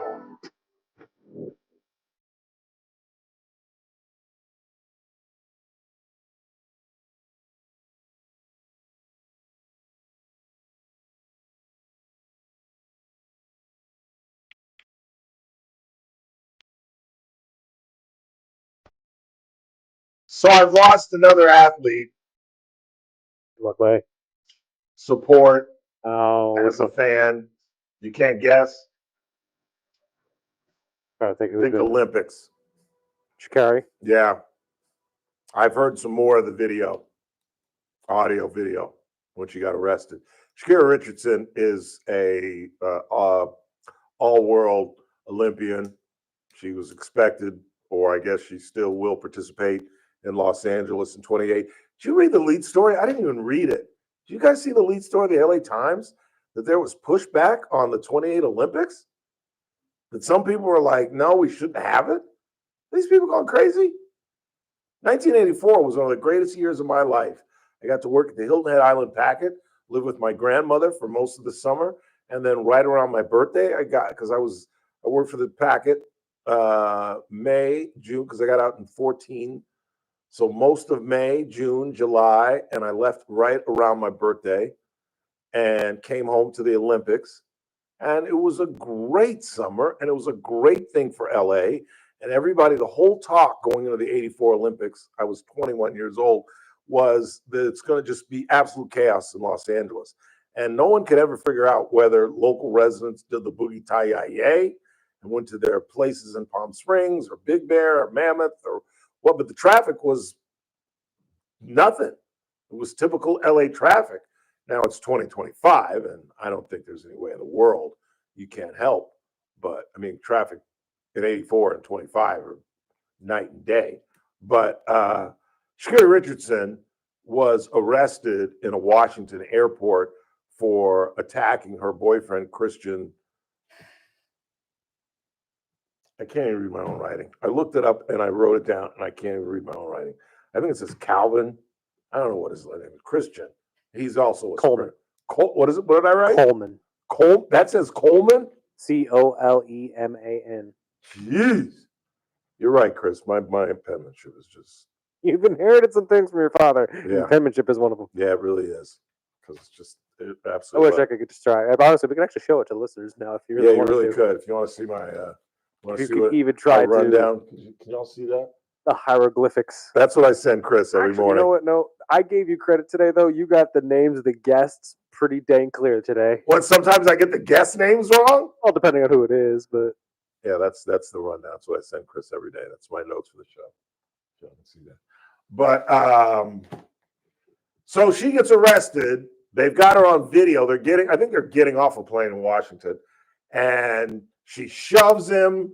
She takes her headset, she throws it at him, she smacks him around a little bit, and a security guard finds it, sees it, calls the cops. The cops arrest her. We played you the audio last week. Didn't we play the audio? Where she's like, "Are you serious, Christian? I'm going to jail because of you." And they're like, "Don't talk to him." And she's like, "What did I do? There was nothing." And I'm sorry, we've got you on tape. I've seen the video. You saw the video? Oh yeah, it's clear she's attacking him, and he's trying to just stave off of him. And then for her to try to turn around and blame him, like that's what I heard. That's what I heard over the weekend. That's where she lost me. I hadn't heard that. He's the man in the situation, and all this. It's like, what is that supposed to mean? Oh, and you didn't hear her say, "I've got video. I can show you where he's attacked me. You're not taking him to jail." I'm like, no, she didn't. No, you didn't. Oh, that's the first thing I do. Turn on your boyfriend. That's you can't go back to that. No, you can't go back to that if you're Christian Coleman, because he at the very same time is trying to talk to cops not to take her to jail. Look, there was no violence. There was no nothing. They're like, dude, yeah. He's like, dude, we got it on tape. There's nothing you can do. And at the same time, she's trying to get him thrown in the who's gal. She's lost me. That's that. Abusers don't care. Like they'll throw you under the bus just as quickly to make you look like the person that's actually the problem. And as we said when we first talked about this last week, her apology was half-assed. She was like grinning in it. And I don't, almost laughing under her own voice. Too. Yeah, I'm sorry. You can take the girl out of the ghetto, but you can't take the ghetto out of the girl. You can't.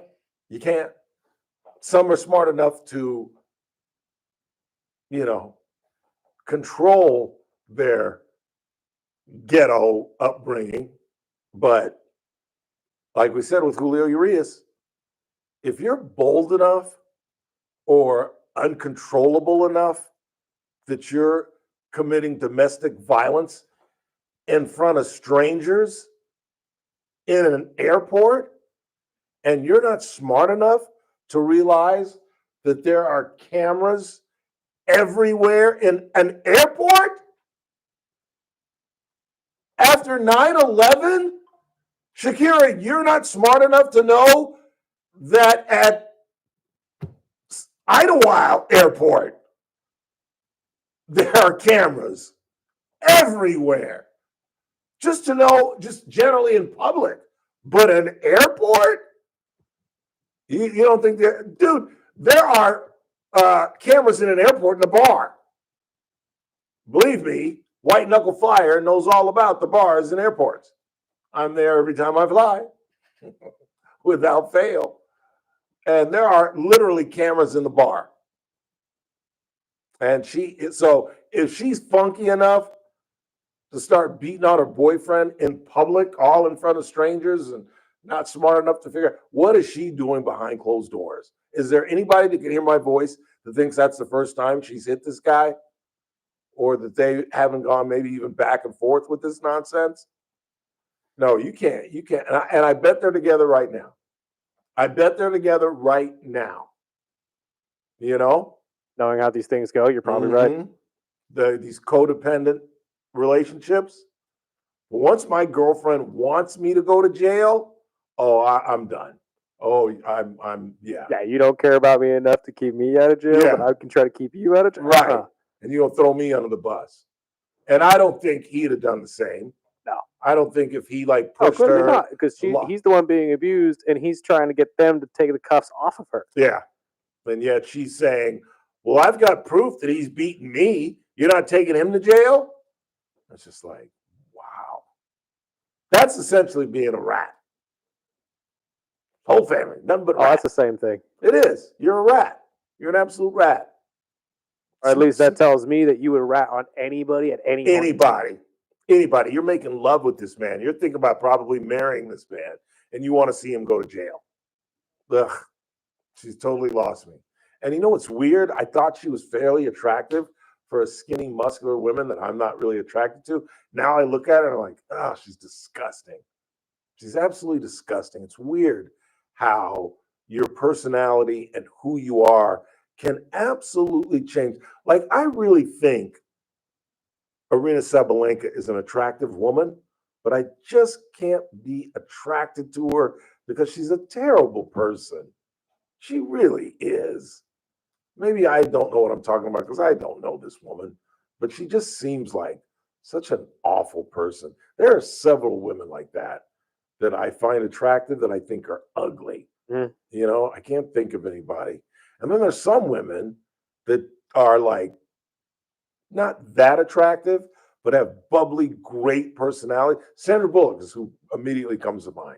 Sandra Bullock's obviously attractive.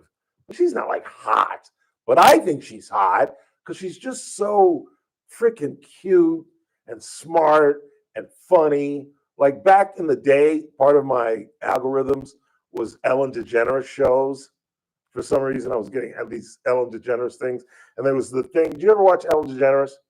Very little, but I know. Me too, because it used to come on when we were on. And I watched it for 5 days straight when I was in Vegas the last couple of years ago.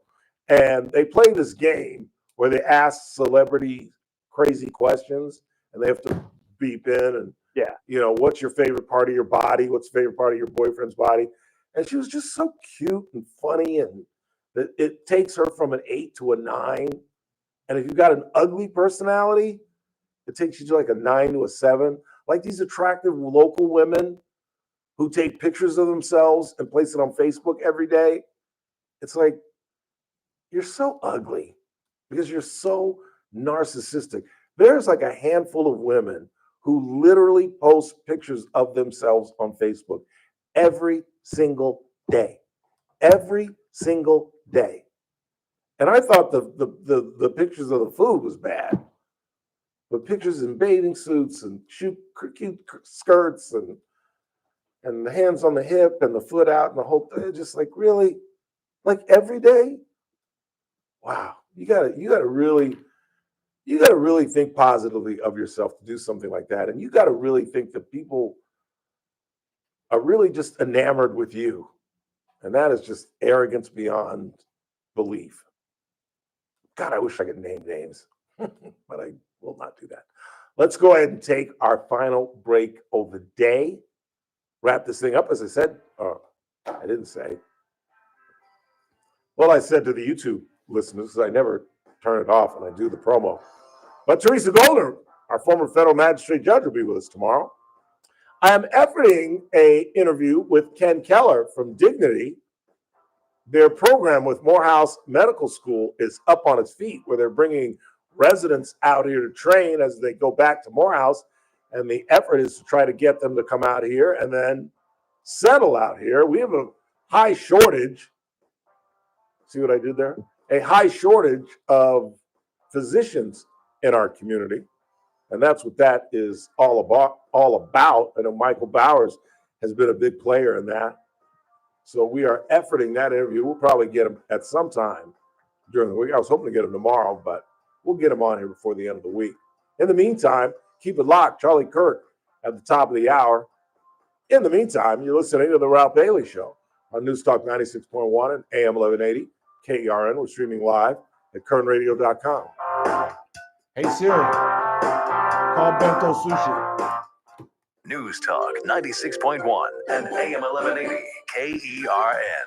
The JR Show. And what surprised the heck out of me, the city council opted not to put the charter change before the voters so they can give themselves raises. Even more shocking, the vote was 6-1. Who was the one lone holdout? Councilwoman Manfred Core. That's right. Did she not get the memo? Or is it she's the only one that doesn't have a job? I mean, some of them have jobs or real jobs. Can anybody tell me exactly what she does for a living? The JR Show, weekdays at 2 p.m.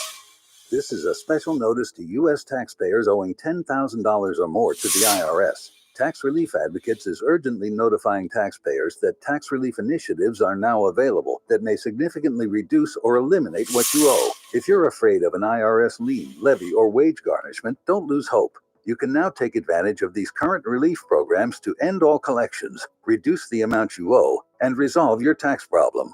Even if you have years of unfiled tax returns or are already in a payment plan, you may still qualify for significant relief. Struggling taxpayers can now get relief they need during these hard economic times. A hotline has been established by Tax Relief Advocates for you to call and see what you qualify for. They are A+ rated with the BBB and have over 1,000 5-star reviews. Don't wait. Call 800-575-7147. 800-575-7147. That's 800-575-7147 or simply visit TRA.com. Must qualify for enrollment. Results may vary. Do Crohn's disease or ulcerative colitis symptoms keep coming back?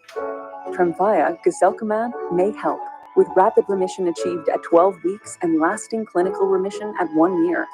Some even saw visible improvement of their intestinal lining at 12 weeks and 1 year. Tremfya is a prescription medicine used to treat adults with moderately to severely active Crohn's disease and adults with moderately to severely active ulcerative colitis. Serious allergic reactions and increased risk of infections and liver problems may occur. Before treatment, your doctor should check you for infections and tuberculosis.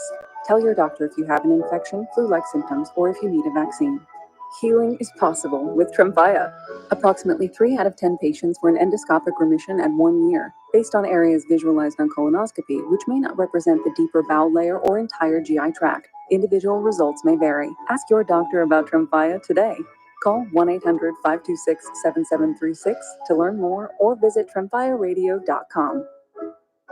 Hi, I'm Rick Sorcy, certified kitchen and bath designer and owner of Stockdale Kitchen and Bath. When it comes to remodeling your kitchen or bathroom, you deserve a process that's personal, precise, and as stress-free as possible. That's why I personally design every project with you using state-of-the-art 3-dimensional software so you can see exactly what your new space will look like even before construction begins. No guesswork, no surprises, just a clear vision brought to life.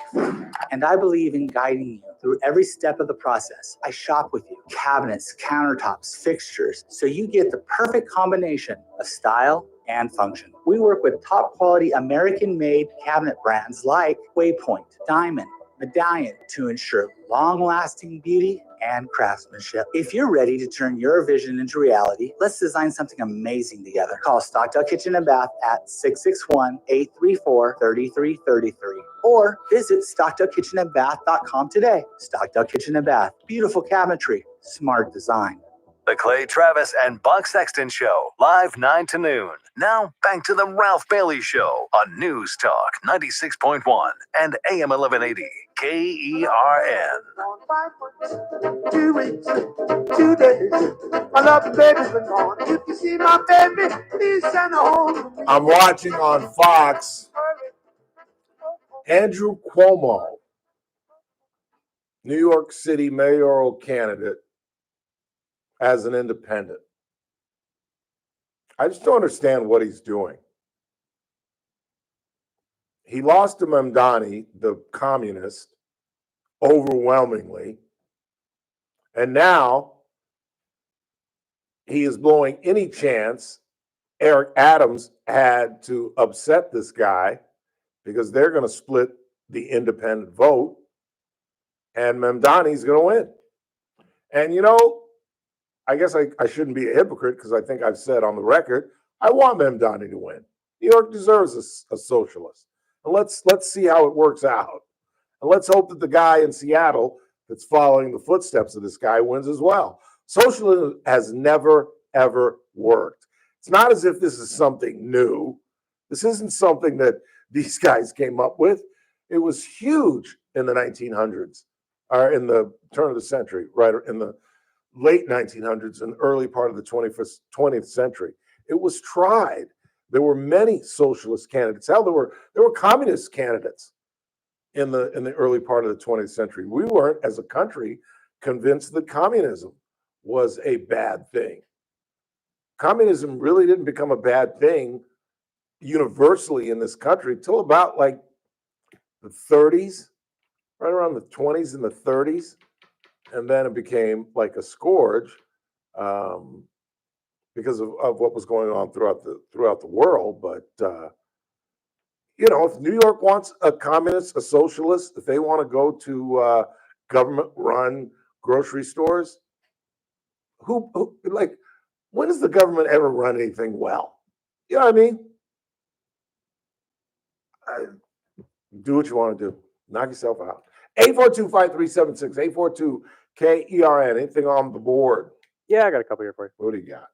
Ralph, what are you thinking on your preview? Was the last tournament of the FedEx Championships is this weekend? Say what? Say what? No, say that This again. one's all jumbled up. Yeah. What were you?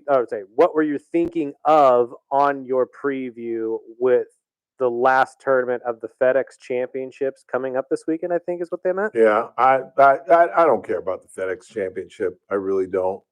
I don't care about golf has turned, without Tiger, to be honest with you, for me, golf has turned into tennis. Do you know how I view tennis? A whole bunch of white people? No. When do I watch tennis? During the majors. That's it. And that's what golf's turned into me. That's fair. I used to watch golf every freaking weekend. I didn't care if it was the St. Jude's Classic in Nashville. I didn't care if it was the Phoenix Open. I watched golf because Tiger was likely to play and he was likely to win. And even if he didn't win, he would be in contention, and it was fun. And I even watched after that. There was still a period of great golfers, Jordan Spieth and all these guys. But I could care less, could not possibly care less about even these big tournaments. And the only reason I was watching the BMW yesterday is because there was nothing on. The damn amateur was a blowout. The kid was down like 6 with 15 to play. And what else? The Dodger game was on early.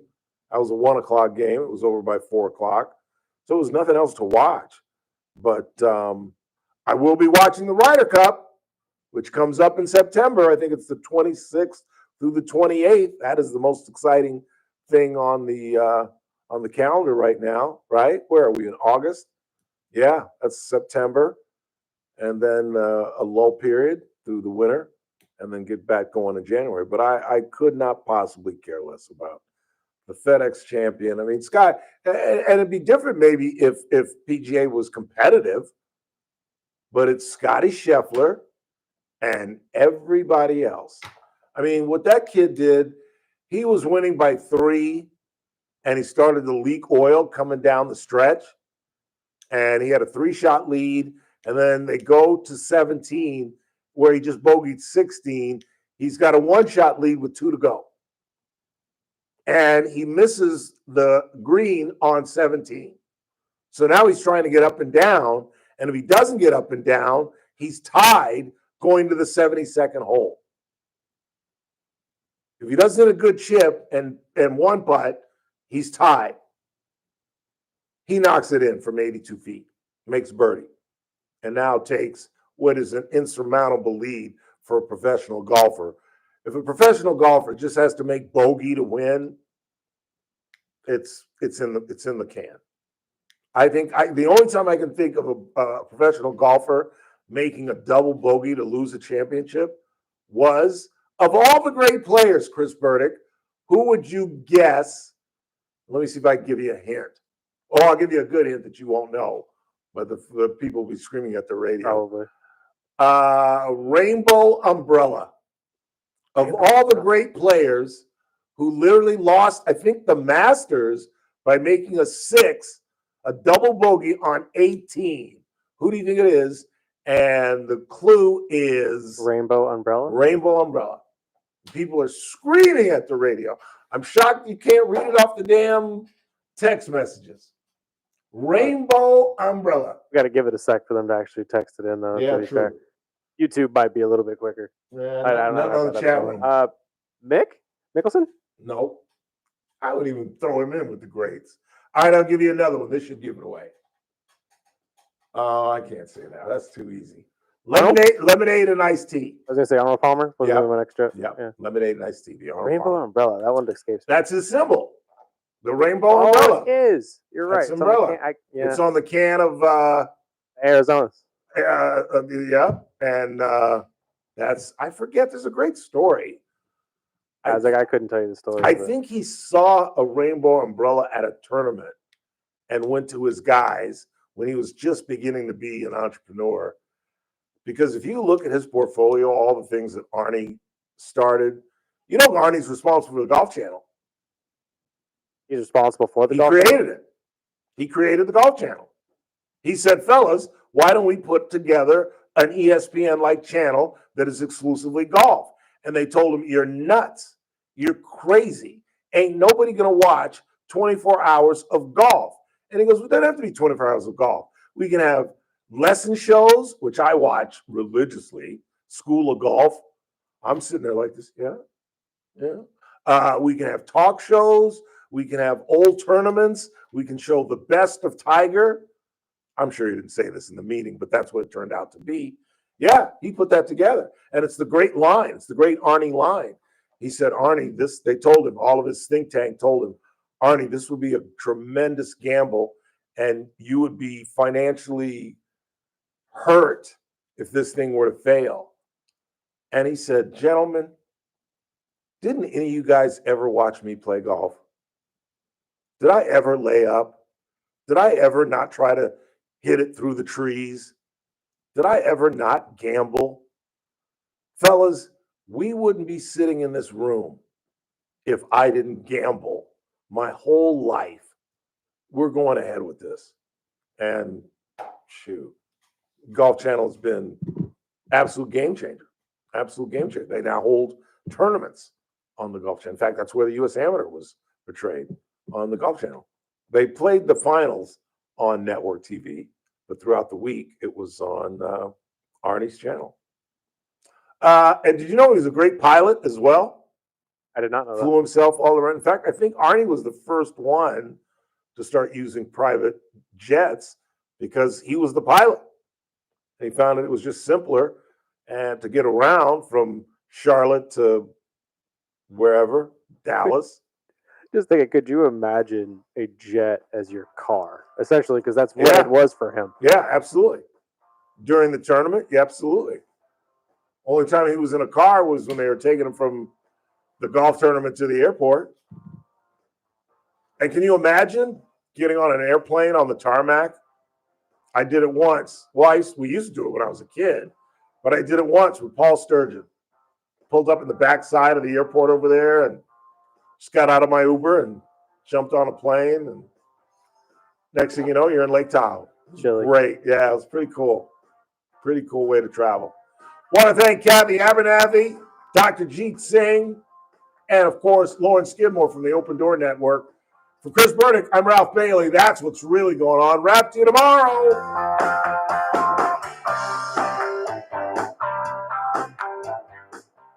This is AM AM 1180 KERN. Green Acres. This is 96.1 FM. Bakersfield. Online at KERNradio.com. Breaking news this hour from Town Hall. I'm Keith Peters in Washington. Hurricane Aaron is spinning toward the Bahamas and the U.S. as a major hurricane with sustained winds near 140 miles an hour. Bermuda's acting Minister of National Security, J.G. Adams, urges residents to take the storm seriously. The waters will be very dangerous and lives will be placed at risk. I must be absolutely clear. Although Hurricane Aaron is not a direct threat, this is a powerful hurricane, and it is the first time this season Bermuda will feel the effects of such a system. Have a good night. It will likely cause life-threatening surf and rip currents at beaches across much of the U.S. East Coast for the next several days. That, according to the National Hurricane Center. President Trump's deployment of National Guard troops in D.C. is getting rave reviews not only from his supporters, but D.C. residents as well. Bob Agnew reports. GOP strategist and D.C. resident Erin McGuire says she's already seen a difference. This is good for the community. You can walk around and not have to worry that somebody's going to accost you. And she says it's not just a good feeling, but one that's backed up by the facts and the boots on the ground. Homeless encampments are gone. Streets are safer. The worst of the worst are being locked up. McGuire tells the Salem Radio Network many in D.C. are hoping the president will find a legal way to extend the deployment beyond its current limit of 30 days. Bob Agnew reporting. Oklahoma will require applicants for teaching jobs from California. It's only going to be up for like 2 seconds.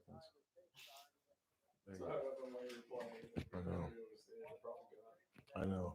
Well, she asked me if we talked about Mata. I'm like, are you kidding me? For almost an hour. And I told her to go back and listen to the interview. Well, actually, no, because I do think the chat room will stay. I don't know if it's a live Until thing. I turn it off. Yeah. Well, no, I think even if you go back and watch the videos, the chat room should still be there. Oh, yeah? Oh, yeah? I think so. I'm not 100%. I'm pretty sure that's how it works. I didn't know that. Yeah, so don't cut somebody out in the chat room. Flacco didn't agree with me. He says Jack was the better player.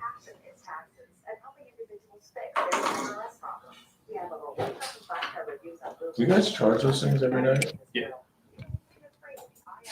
I tried to.